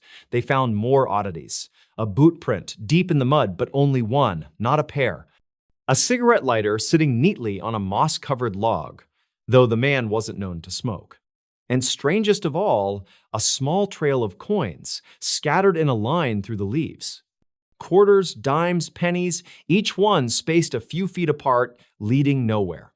Investigators picked them up carefully, bagged them, but they provided no answers. At night, search teams swore they heard things. A deputy later admitted he felt watched while combing the woods, as though eyes tracked him between the trees. One volunteer quit after only an hour, shaken, saying he'd heard a low humming sound that moved around him in the dark. Another claimed to have seen a faint light flicker between the trunks, like a lantern swaying, but when he ran toward it, nothing was there. The trail of evidence became more baffling with each discovery. Items appeared that belonged to the missing man, but scattered across strange distances. His other boot was found days later, sitting upright on a stone, his watch still ticking, turned up near the banks of a shallow creek. But no body, no clear struggle, no explanation of how the man had moved or been moved through the forest. Some officers believed foul play was involved, though no suspects were ever identified. Others whispered about something less explainable. The townsfolk leaned heavily into superstition, murmuring about the woods being cursed. Months dragged on. Evidence piled up, but always led to another dead end. Each clue raised more questions. How did his belongings keep appearing in places search teams had already covered? Why did the footprints and scent stop so abruptly? Who or what was moving through the trees at night when officers swore they heard voices just out of reach? Eventually, the official search was scaled back, reporters left, the crowds disappeared, and the case grew cold. The family clung to hope, but no remains were ever found. All that was left was a file thick with reports, photographs of scattered belongings, and testimony from those who swore something unnatural lingered in those woods. To this day, locals still talk about the case. They say on foggy nights, if you walk near that stretch of road, you can see the faint glow of headlights still shining in the trees. Some claim they've heard footsteps crunching behind them, only to turn and find nothing there. Others insist the man's spirit is still wandering, forever trapped on a trail that leads nowhere. What's certain is that the trail of evidence, the footprints, the coins, the torn fabric, the belongings never gave investigators closure. It all led deeper and deeper into mystery, until it ended in silence. The mystery that drove detectives insane. It began on a gray October morning when the quiet town of Ashford, nestled deep in the hills of Pennsylvania, awoke to the kind of silence that feels unnatural, the kind of silence that makes you feel as though the world is holding its breath. The town was small, a place where neighbors knew each other's names, where the grocery clerk asked about your children, and where life moved at a pace that never felt rushed. But on that morning, when the air was heavy with fog and the streets glistened from a night of steady rain, the calm routine of the town was about to be torn apart. Before we begin, tell me, where are you listening from, and what time is it there? At exactly 7:42 a.m. A call came in to the county sheriff's office. The voice on the other end was trembling, uneven, as if struggling to form the words. A man named Harold Turner, a truck driver who had pulled over to check his tires near an abandoned farmhouse on Old Mill Road, claimed he had seen something so disturbing that his voice broke while describing it. He insisted there was a figure lying motionless in the grass beside the farmhouse and strange markings covering the walls as if someone had gone mad with red paint. Within minutes, 2 deputies were dispatched, and by 8:15 a.m., the first reports began filtering back. It was not paint. The walls of the decaying farmhouse were covered in streaks of blood, and the body lying in the tall, wet grass was not just any body. It was positioned in such a deliberate and unnatural way that it sent chills through even the most seasoned officers. Arms extended straight out, legs bent at sharp angles, and the head tilted to face the sky with eyes wide open, as though the victim had been forced into a grotesque pose before life was taken from them.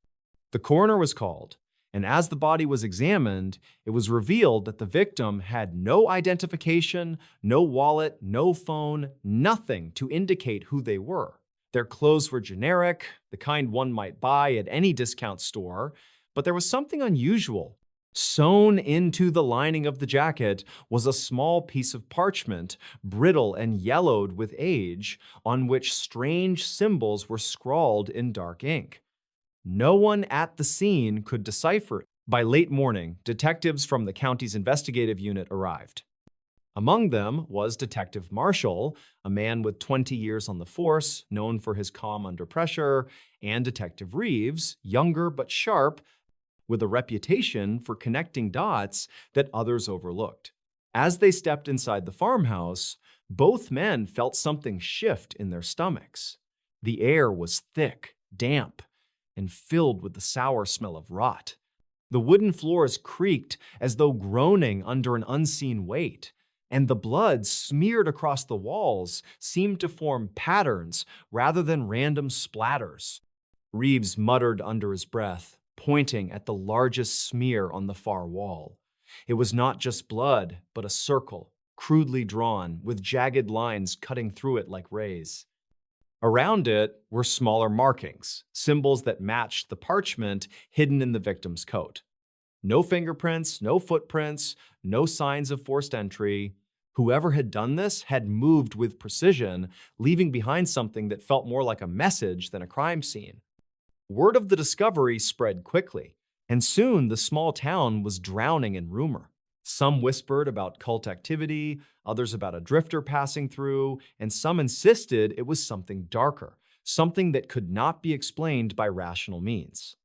The local newspaper printed a front-page story calling it "The Ritual on Old Mill Road," and overnight, fear rooted itself in the town's heart. The investigation deepened. The victim's fingerprints were run through every available database, but there was no match. Dental records revealed nothing. It was as though the person had never officially existed. And then, just as detectives were grappling with this void of information, another discovery was made. Exactly 1 week after the farmhouse incident, at the same time in the morning, another body appeared. This time on the steps of the old courthouse downtown, a place long abandoned and condemned, its windows shattered and its halls crawling with vines. Once again, the body was arranged in a twisted pose with a parchment hidden in the clothing. The symbols matched. The blood painted across the courthouse doors formed another strange pattern, different from the first, but equally deliberate. Detectives Marshall and Reeves felt the weight of something that was no longer a simple crime. These were not random murders, not crimes of passion or opportunity. Someone was leaving behind a trail, constructing something larger than any of them could comprehend. The 2 men pored over the parchments late into the night, spreading them across the desk under dim fluorescent lights. They called in experts from nearby universities, linguists, historians, even cryptographers. Each one studied the markings, and each one came back with the same unsettling response. The symbols did not belong to any known language, any known culture. They seemed invented, yet carried a strange logic of their own, as though designed to communicate something beyond human understanding. As the weeks passed, the murders continued. Every 7 days, like clockwork, another body appeared in another forgotten place around the county. An abandoned church, a railway tunnel, a shuttered motel on the edge of town. Always the same patterns, always the same symbols, always the same absence of identity in the victims, and always the same growing sense of dread among the investigators. Detective Marshall, who had once prided himself on rationality, began to lose sleep.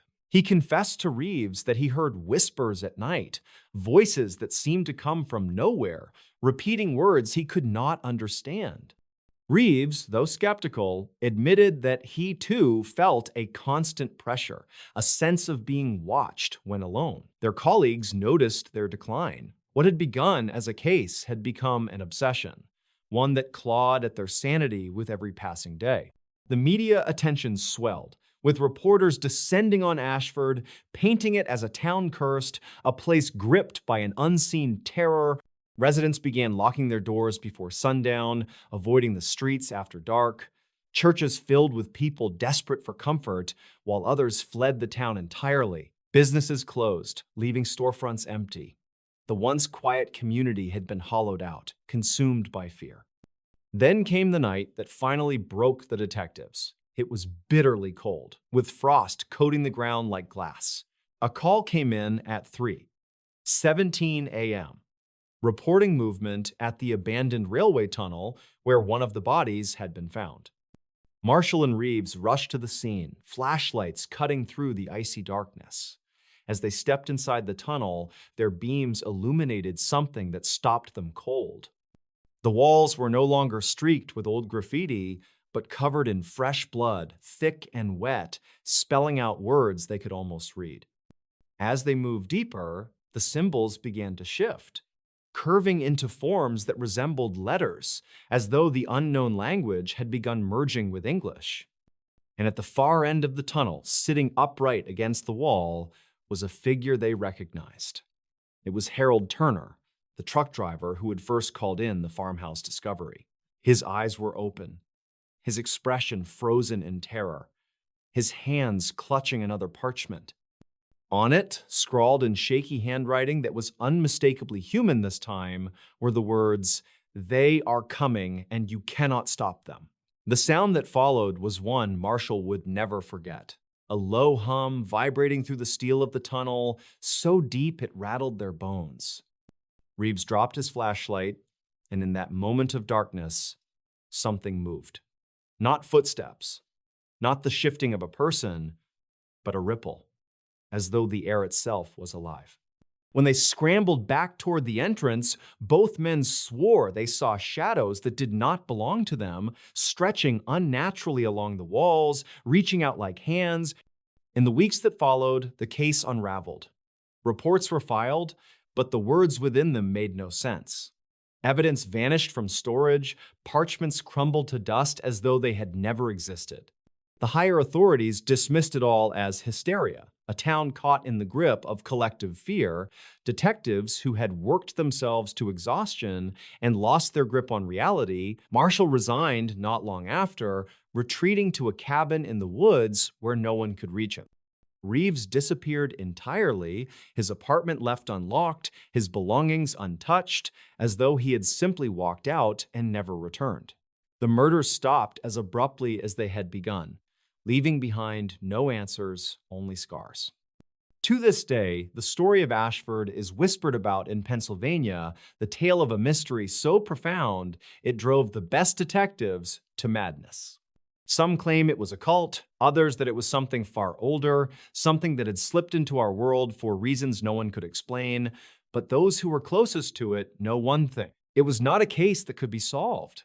It was a message and perhaps a warning. And sometimes, late at night, in the silence of those empty streets, locals say you can still hear it. That low hum, faint but unmistakable, rolling through the hills like a promise. a sound that reminds them the mystery was never truly over. It was only waiting. The vanishing case that terrified investigators. The first call landed at 9:12 p.m.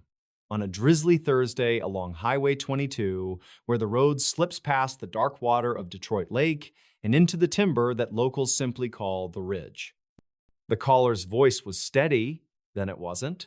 "My name is Evan Mercer," he said, breath shallow like he'd just jogged. "I pulled over at the mile marker with the broken green sign, the one with the bullet holes. Hold on," Static hissed.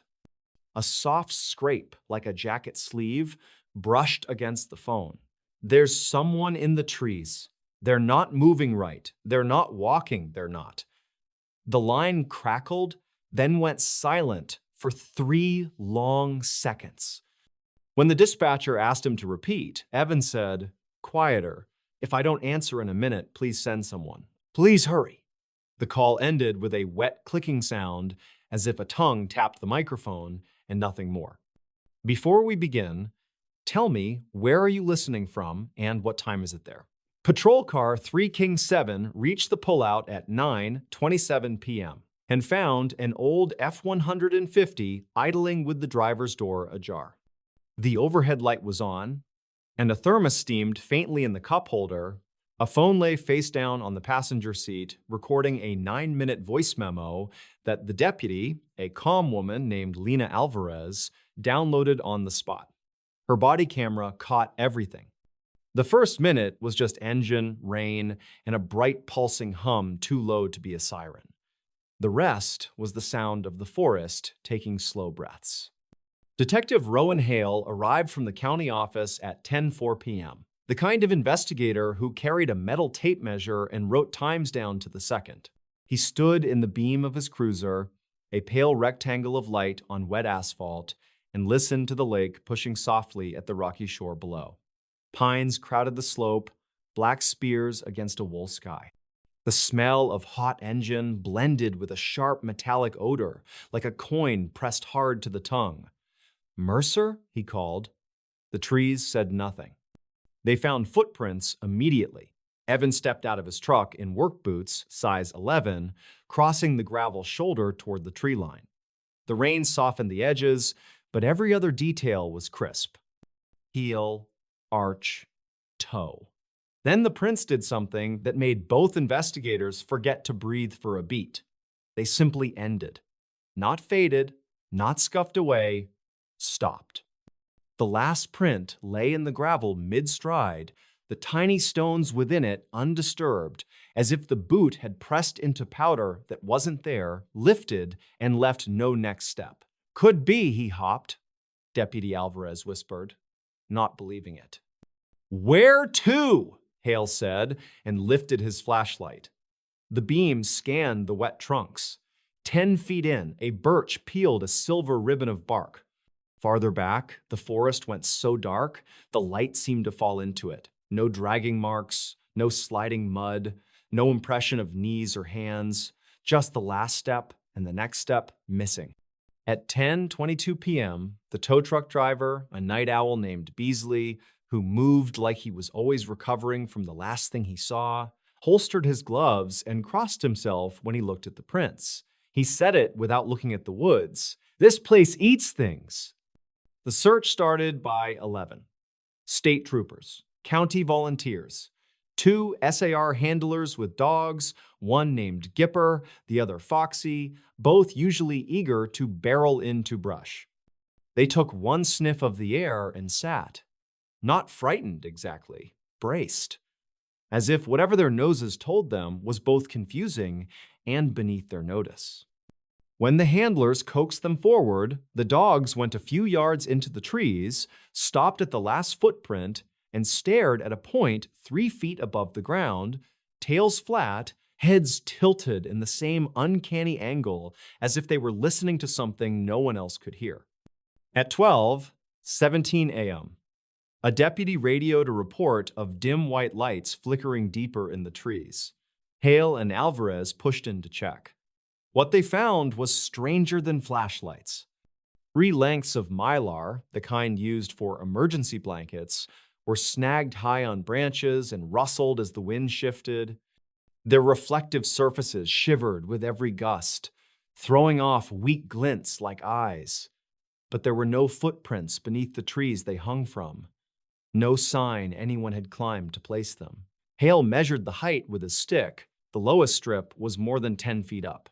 They set a perimeter anyway. They marked the last print with a yellow tent labeled A. The truck was taken back to the county lot by 5 a.m. Its cabin still warm, its radio presets set to classic rock, and a local AM station that would rattle with a sports talk show at noon. A coffee receipt in the cup holder said 8. 41 Pendamen, Cedar Mart, 2 miles east in the town of Gray Ridge, population stitched together by the mill and the lake. The cashier on duty, a college kid named Jude, remembered Evan saying he needed caffeine for the drive back to Salem. He remembered Evan glancing toward the door as if someone had just passed by the glass. He looked spooked, Jude said at 1:53 a.m., sitting in a back office under buzzing fluorescent lights, steam rising from his instant noodles. Like when you see your reflection move the wrong way. The next morning broke flat and gray. The mountains wore a low band of cloud, the kind that never quite lifts. The wider team assembled at a trailhead with paper cups of donated coffee and stale sugar donuts, then fanned out in grids. That was when the first investigator said out loud that something about the place felt wrong. It wasn't superstition, it was a physical sensation, the way you notice silence only when it feels like weight. They kept finding things that should have belonged to Evan, except they couldn't prove they did. A key on a ring with no car fob wedged in moss.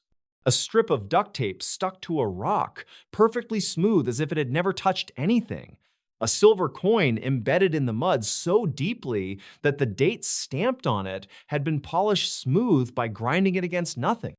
They also found a smear on a tree, low and oval and faintly oily to the touch, like a thumbprint the size of a dinner plate. The lab in Salem would later say it contained petroleum byproducts, cedar pollen, and something else not identified in their standard panel. The technician who gave that report sniffed and said the something else was probably an environmental contaminant, which was the exact phrasing a person uses when they want to be done thinking about what they touched. At 3 p.m., Alvarez went into the grocery on Main Street to talk to a woman named Mara Ellison, who held a paper cup in both hands as if she were trying to warm bone. He texted me at 8:47, she said, passing over her phone with the threads. The message read, "I'm fine, just grabbed coffee.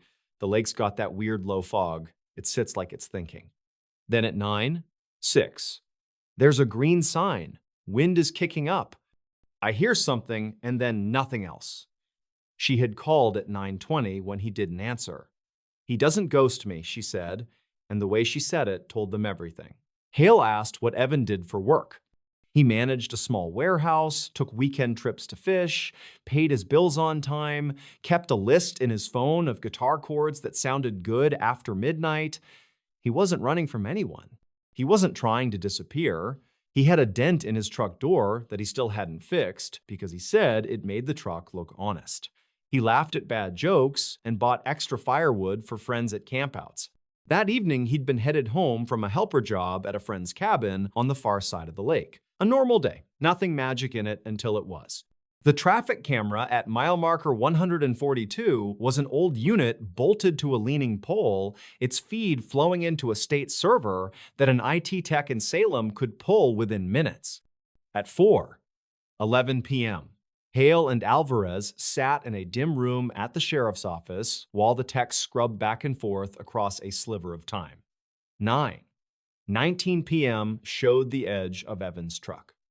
19:41 showed the door opening. At 19:52, a tall figure stepped into frame. At the bottom edge of the image, head bent, shoulders bunched against rain. At 19:57, every pixel on the screen seemed to drag left by a hair as if the world had been pulled in a single direction and then let go. It wasn't a full glitch, the time code didn't skip, the sound didn't break. It looked like heat shimmer, but there was no heat. A moment later, the figure was gone.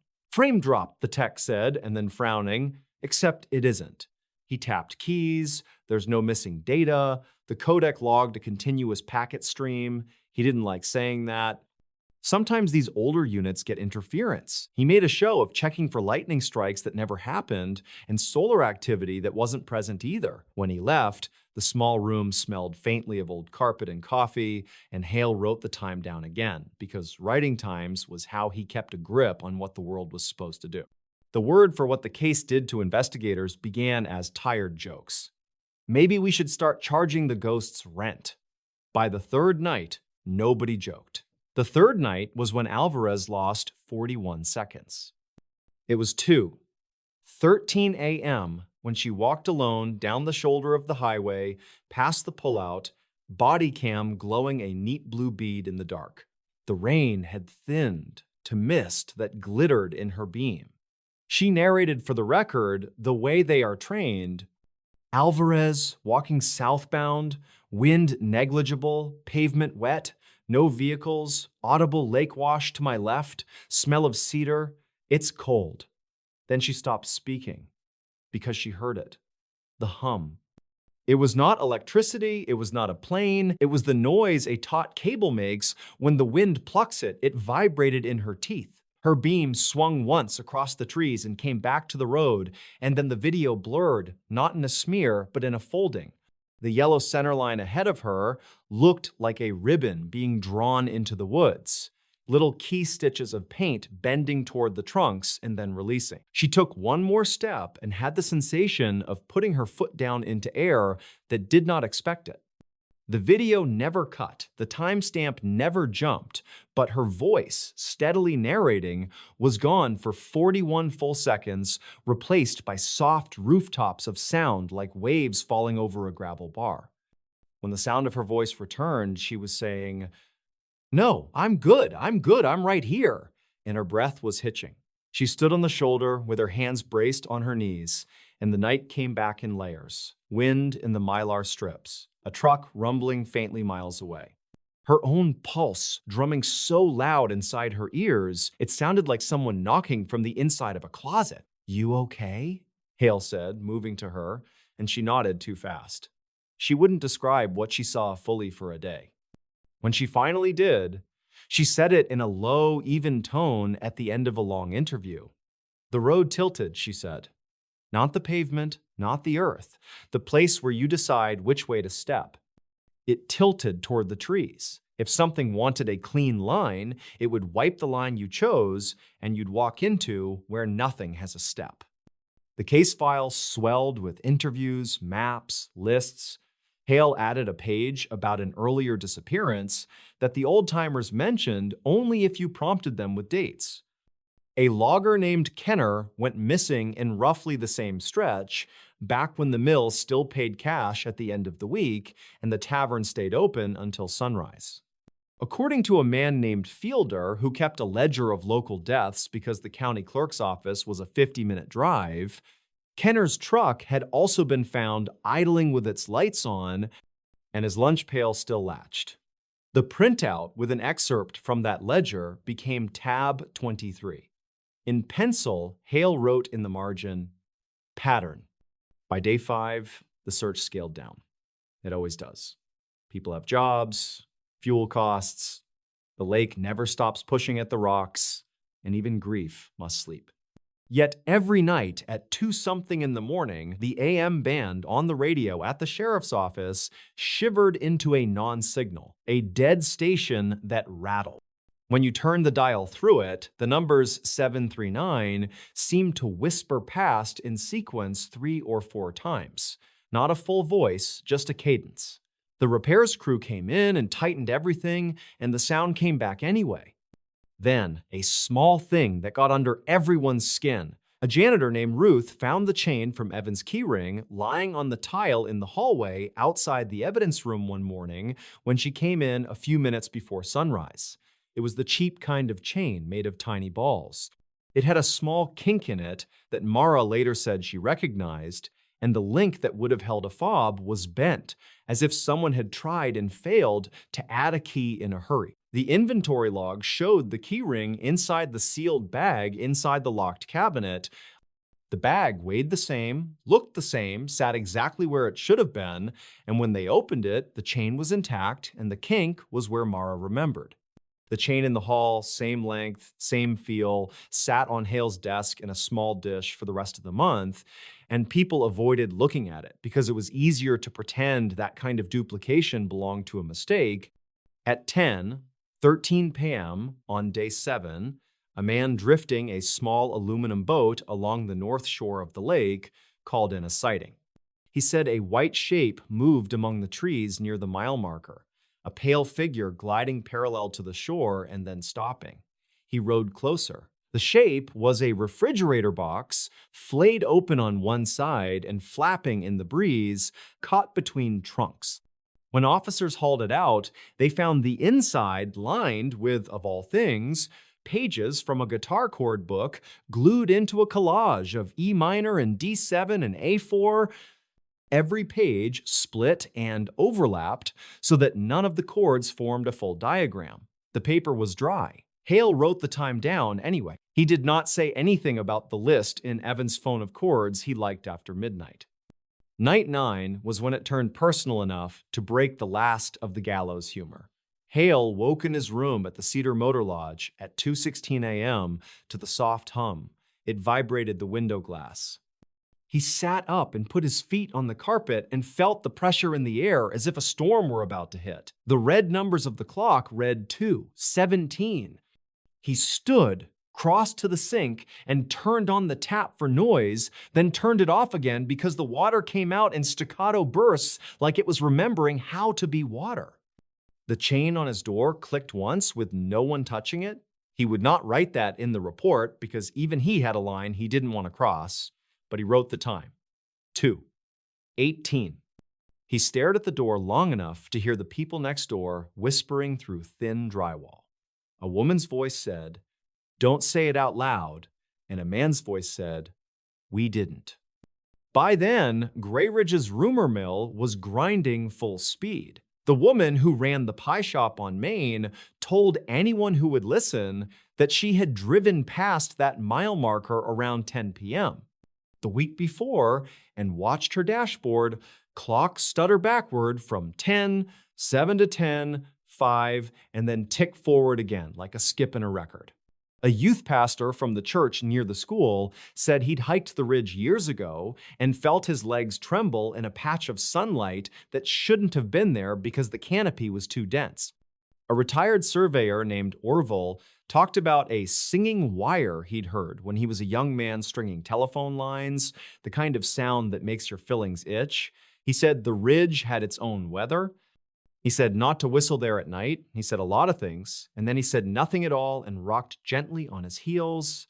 2 weeks in, the official search scaled down again. The case file thickened with the weight of pages you only read when you have to. Hale kept going to the lake at night. He wore the same heavy jacket, ate the same vending machine granola bar, and wrote times as if each time could anchor a thing that didn't want to be held.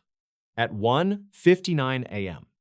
On one of those nights, he measured the distance from the last print to the first tree 3 times and got 3 different numbers. Not different by much, by 1.5 inches, by 2 inches, by 9/16. The kind of differences that make you double-check your hands. He measured a length of rope along the shoulder, 250 feet, and when he rolled it back up, his hands were shaking so badly that the rope slipped, and he had to start again. When he measured it the second time, it was missing 11 inches. He cut a new piece from a fresh spool and measured again. 250 feet on the nose. He did not put the 11-inch short rope in the evidence room. He kept it in his trunk because he didn't want to know what the evidence room would do with it. On a quiet afternoon in the 3rd week, the county received a voicemail stamped with the date of the night Evan vanished and delivered by the network 3 weeks late. The message came to Mara's phone first, then was forwarded to the sheriff. It was short, wind in a speaker, the sound of a shoe scuffing gravel. A man's voice, breathless but not panicked, saying, "Do not step or you cannot hear your feet." And then a singular knock, as if a knuckle had tapped an empty wooden box. The line ended on a small intake of breath, cut clean. The carrier said towers sometimes backlog, messages sometimes float in the system, and there was nothing more they could explain. At 3:23 p.m., one day, a volunteer named Naomi Pike, who wrote about strange disappearances for a small website and had the polite eyes of someone who knows when she's not wanted, brought photocopies of old news clippings about the lake before it became the lake. Down Valley communities flooded, whole stands of trees drowned when the dam closed and the water rose, stoves and fence posts and tomato cages at the bottom of a mild, cold sea.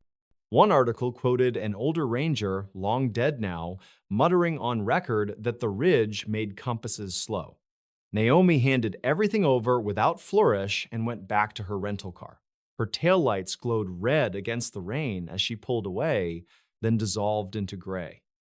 The same afternoon, the state tech sent an email about the traffic camera feed saying he'd found tiny backlog in the buffer at 19 that night. A few extra kilobytes whispering through the stream. Nothing meaningful, just noise. Harmless, he wrote. Artifact of packet repair.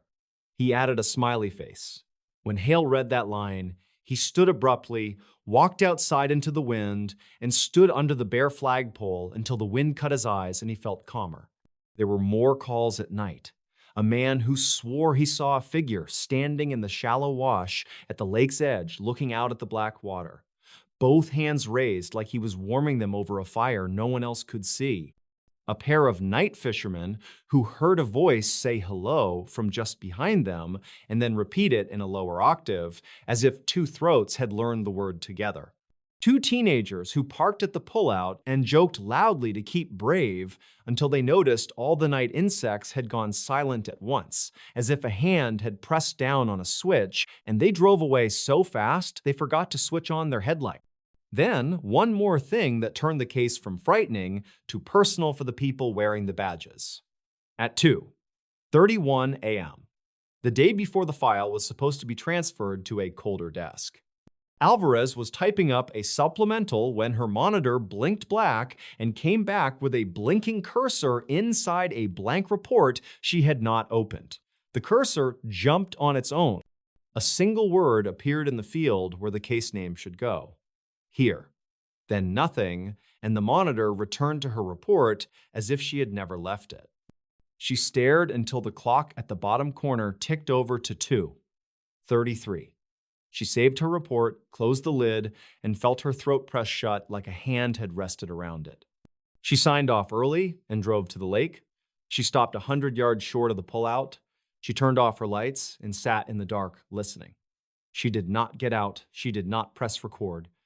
She did not narrate. She did not breathe for a count of 4. After a minute, she heard the softest sound, like boot leather bending, as someone shifted their weight from one foot to the other. She thought, with sudden clarity, that the worst part of this job had never been the blood or the lies. It was the moments when you knew you were hearing something meant for you. By dawn, she made a decision. She told Hale 2 hours later, standing beside the coffee machine while it groaned out a thin stream. "I can't do nights there anymore," she said. "Not for a while." He nodded as if she had told him the sky had a color. He signed the form that moved her temporarily to day shifts and wrote the time, 10:21 a. He would tell his wife later that he had never been proud of a signature before. Officially, the Mercer case never reached a conclusion. The file thickened and then stopped. The press releases used phrases like pending new information and no evidence of foul play found at this time, which is what you write when every possibility has crawled under the bed to hide from daylight. People still drive past the green sign with the bullet holes, and at night they glance in their mirrors between mile markers 141 and 143 without knowing why. The strange part isn't how it ended. The strange part is how it kept touching things after it should have gone still.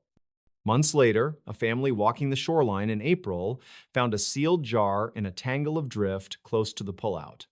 Inside, folded tight, was a page torn neatly from a spiral notebook.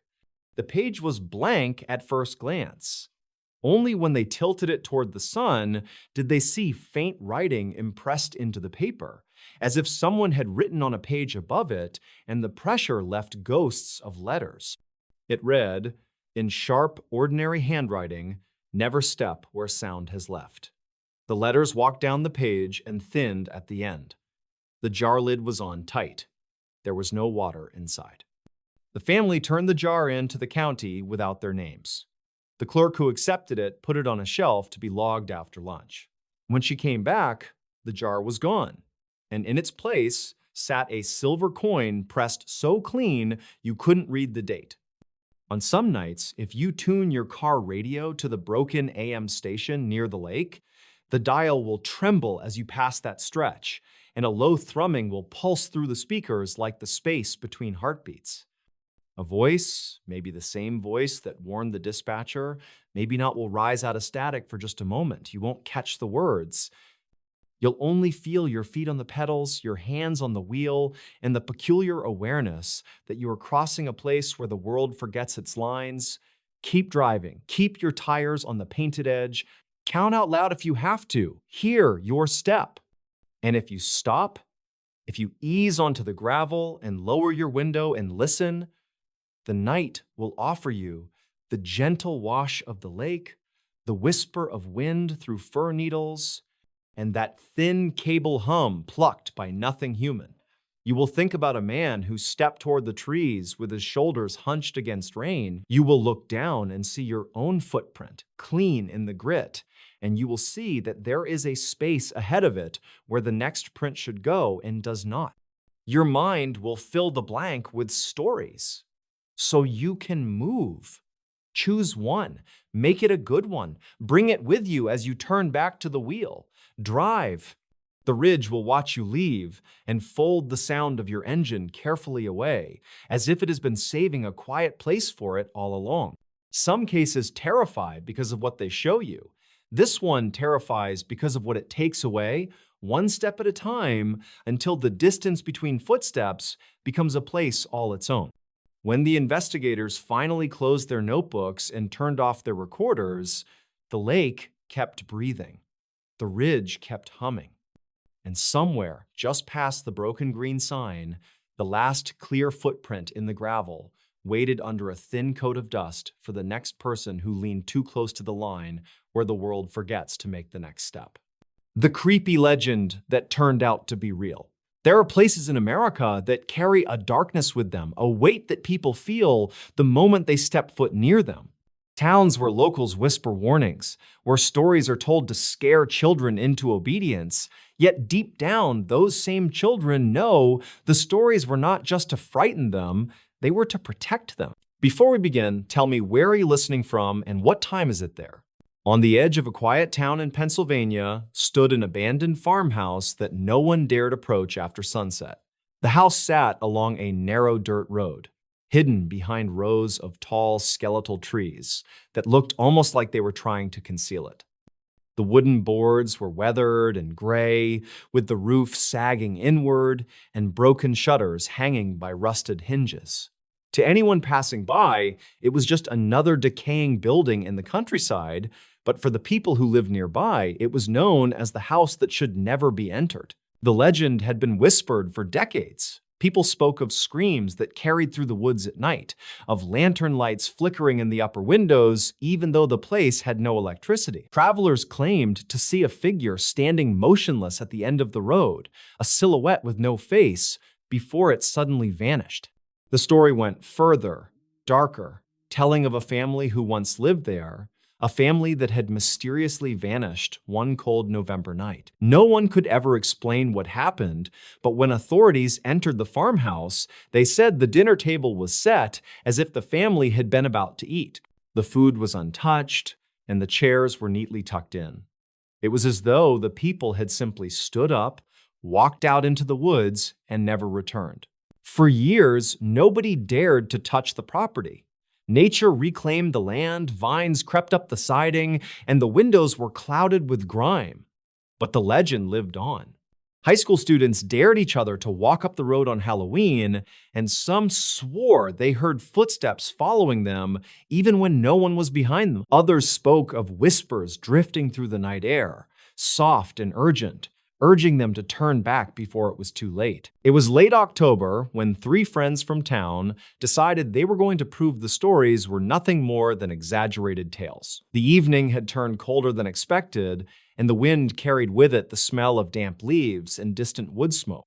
The group parked their car along the edge of the old road and began walking toward the house with only their flashlights cutting through the darkness. The air was heavy, unnervingly quiet, as if the entire forest was listening. When the farmhouse came into view, one of them muttered that it felt wrong to be there. The others laughed nervously, insisting it was just an old house, nothing more. But as they drew closer, the temperature dropped sharply and their breath came out in white clouds. They noticed that the front door was slightly ajar, creaking gently with each gust of wind. Inside, the air smelled of mildew and rot. Their footsteps echoed on the warped floorboards as dust swirled in the beam of their flashlights. Faded wallpaper peeled from the walls, and in the kitchen, the old dining table still stood, covered in a thick layer of dust. Plates and silverware were still neatly arranged, as if waiting for a meal that never came. One of the friends reached out and touched the back of a chair, only to pull his hand back quickly. The wood felt strangely warm, as though someone had just been sitting there. They laughed nervously again, trying to convince themselves it was just their imagination, but unease had already set in. In the silence, they thought they heard something upstairs. A slow, deliberate creak, like a footstep on the old boards above them. They froze, holding their breath, staring at one another with wide eyes. One whispered that it was probably just the house settling, but deep down, none of them believed that. Against their better judgment, they climbed the staircase. The wooden steps groaned under their weight, and each movement felt like it echoed far too loudly. At the top of the stairs, a hallway stretched out before them, lined with doors that hung crooked on their frames. They pushed one open and found a bedroom. The bed still made, though the sheets were yellowed with age. A child's toy sat on the dresser, its once bright paint faded, and as one of them shined a light on it, the toy suddenly tipped over on its own. The sound of it hitting the wood made all of them jump back in fear. Another creak echoed from the far end of the hallway, and this time, it was unmistakable. Someone was walking. Slow, heavy steps, drawing closer. The air grew colder with every second. So cold their fingers ached as they gripped their flashlights tighter. One of them whispered they should leave, but when they turned to head back, the staircase was no longer visible. The hallway seemed longer than before, stretched into darkness that hadn't been there moments earlier. Panic set in. They began moving quickly, trying door after door, but each room looked the same. A bed, a dresser, peeling wallpaper. It was as if the house was rearranging itself around them, refusing to let them out. Then came the sound that made their blood run cold. A voice. Not loud, not clear, but a soft whisper, calling their names. The voice was distorted, almost gurgling like it came from underwater. And it wasn't just one voice, but several, overlapping, whispering in unison. Their flashlights flickered, plunging them into brief pockets of darkness. In those moments, they swore they saw shadows moving across the walls, figures just out of reach, taller than any human should be. One of them screamed, pointing at the end of the hall. Standing there was a figure, tall and thin, its face nothing more than a pale blur. It tilted its head unnaturally far to the side, and the whispers grew louder, rushing into their ears until they could barely think. They ran, bursting into room after room, trying desperately to find the staircase again, but the layout made no sense. Doors led to dead ends, and windows that should have opened to the outside revealed only more darkness, like an endless void pressing against the glass. Then, without warning, they found themselves back in the kitchen. The table stood there, just as before, but this time the plates were no longer empty. Each one was filled with rotting, mold-covered food. The chairs were pulled out, as though someone had just been sitting there waiting for them to arrive. One of the friends collapsed in terror, sobbing uncontrollably, while the others pulled at the front door. At first, it wouldn't budge, as if the house itself was holding it shut. Then, with a violent crack, it burst open, and they stumbled out into the freezing night air. They didn't stop running until they reached their car, hearts pounding, lungs burning, unable to shake the feeling that something was still following them.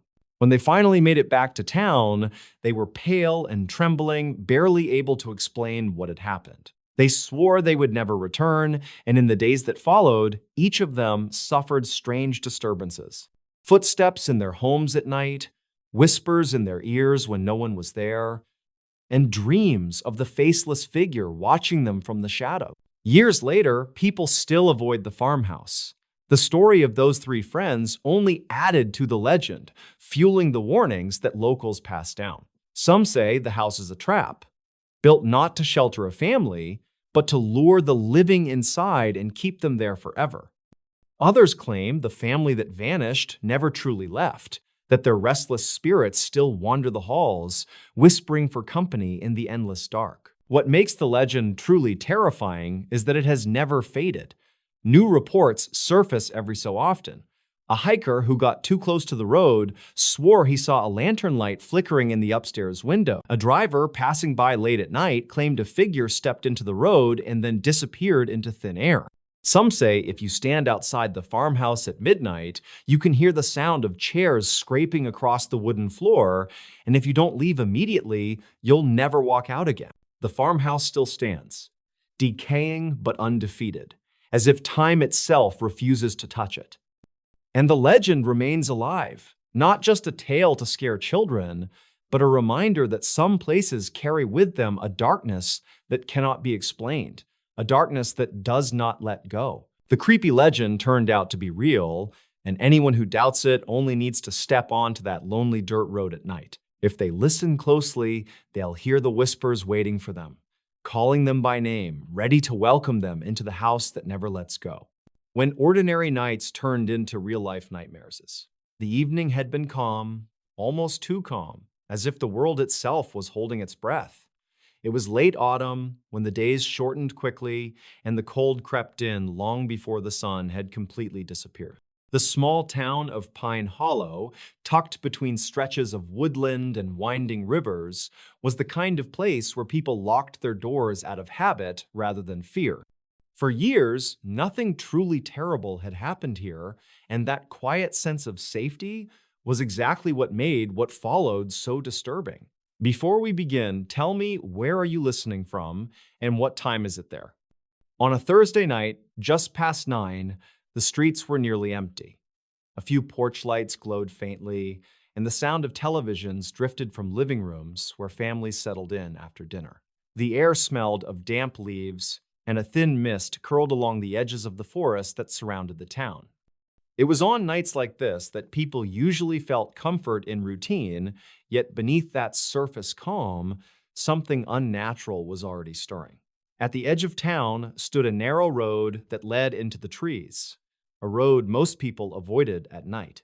Locals had stories about headlights flickering there or shadows darting between the trees when no one should have been around. On that particular night, a delivery driver heading home swore he saw a figure standing in the middle of the road. He slowed down, blinking his headlights, but when he drew closer, the figure had vanished. Shaken, he pulled over, convinced for a moment that his mind was playing tricks. But the mist was heavy, and as he sat there listening to the engine idle, he heard the unmistakable sound of footsteps moving across the asphalt. Yet, no one was there. Back in town, around the same time, a group of teenagers was gathered in the old baseball field near the high school. They were laughing, tossing around a football under the dim glow of the single floodlight that still worked. The grass was wet with dew, and the chill forced them to keep moving. One of them paused, looking toward the tree line. A faint, rhythmic knocking sound was coming from the woods. At first, they thought it was an animal. Then the sound grew louder, more deliberate, like someone rapping wood against wood in a steady beat. They yelled into the darkness, expecting maybe another friend playing a prank, but the sound didn't stop. It moved closer, circling them, until the floodlight above suddenly flickered and went out. The field was swallowed by darkness, and in that instant, all of them ran. Later, when they told their parents, no one believed them. That same night, just after midnight, a young couple living in a small apartment above Main Street awoke to the sound of knocking on their door. At first, they ignored it, thinking it might be someone who had the wrong apartment. But the knocking didn't stop, it grew more insistent, louder, and then turned into pounding. The man grabbed a flashlight, went to the door, and called out, but no voice answered. He hesitated before looking through the peephole. What he saw made his stomach twist. There was no one there, yet the pounding continued, echoing through the hallway. Suddenly, the noise stopped, replaced by silence so complete it pressed against his ears. He opened the door cautiously, sweeping the flashlight across the empty hall. The bulb in the overhead light had burned out, and the shadows stretched long. He was about to step back inside when he noticed something smeared across the doorframe. A set of handprints, damp and dark, as though someone had pressed their palms into the wood. By dawn, the town felt different. People were whispering in cafes, parents were checking in on their children, and the sheriff's phone rang nonstop with reports of strange occurrences. Lights flickering in houses, voices heard in empty rooms, shadows appearing at the edge of vision. The sheriff himself, a man hardened by years of quiet service, tried to dismiss it all as coincidence, yet he too had woken in the night to find every clock in his house stopped at exactly 3:15. The following night, the atmosphere thickened, streetlights dimmed for no reason, radios filled with static, and dogs across Pine Hollow began to howl in unison. At the small gas station on the corner of Maple Street, the cashier was closing up when he heard what he thought was someone calling his name from the restroom. He checked, but the restroom was empty. When he returned to the counter, every shelf in the store had shifted, cans and bottles rearranged into patterns that looked like circles. He quit his job the very next morning. The town's sense of safety began to erode quickly. Parents kept their children indoors, doors were bolted, and even then, the nights became unbearable. People reported nightmares so vivid they woke up screaming, describing the same thing over and over. A tall shadow, faceless and thin, standing at the foot of their beds, waiting. Some said it whispered their names, others said it only stood in silence, yet all of them swore it was real. By the third night, the sheriff organized patrols, hoping that extra eyes on the streets would calm everyone down. But even his deputies admitted that strange things were happening. Radios cut out mid-transmission, squad cars stalled without explanation, and two officers swore they saw a figure crawling on all fours across the roof of a house before vanishing into the night. One of the most chilling events happened to a family on Cedar Lane.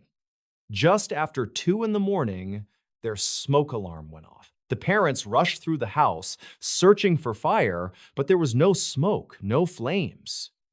Yet, when they entered their daughter's room, they found her standing by the window, wide awake, staring outside.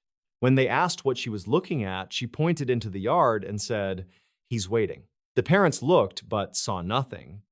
Later, when they checked the yard in daylight, they found a set of footprints in the mud, leading up to the window, and then disappearing abruptly as though the figure had sunk into the earth. The nightmare spread, no one was spared.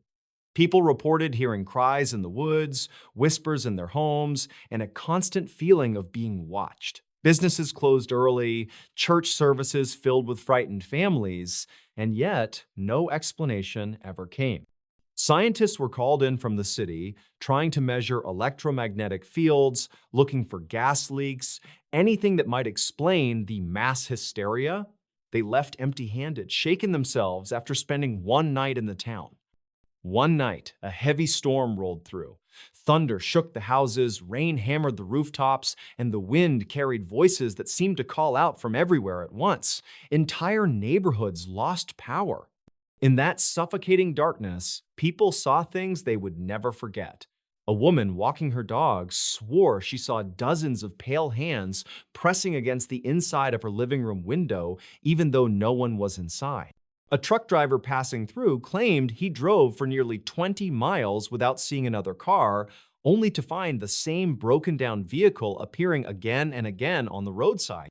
By morning, Pine Hollow was not the same town. Ordinary nights had been replaced with nights of terror. People abandoned their homes, some never came back, and others stayed, but lived in constant fear. The sheriff eventually stopped taking reports, not because they stopped happening, but because there were too many. To this day, no one can explain what really descended on Pine Hollow. Some believe it was something ancient, tied to the land itself, awakened by chance. Others whisper it was a punishment, a darkness drawn to the town for reasons no one dares to speak. What remains are the memories, carved into the minds of those who lived through it, reminders that sometimes the most ordinary nights can twist into real-life nightmares, leaving scars that time cannot erase. And if you ever find yourself passing through Pine Hollow on a foggy night, with the streetlights flickering and the woods pressing close, you might feel it too, that sense of being watched. Perhaps you'll hear footsteps following your own, or a faint knock that seems to echo in your bones. And if you do, don't linger too long, because what once came for Pine Hollow may be waiting still, hidden in the mist, ready to turn another ordinary night into something you'll never forget.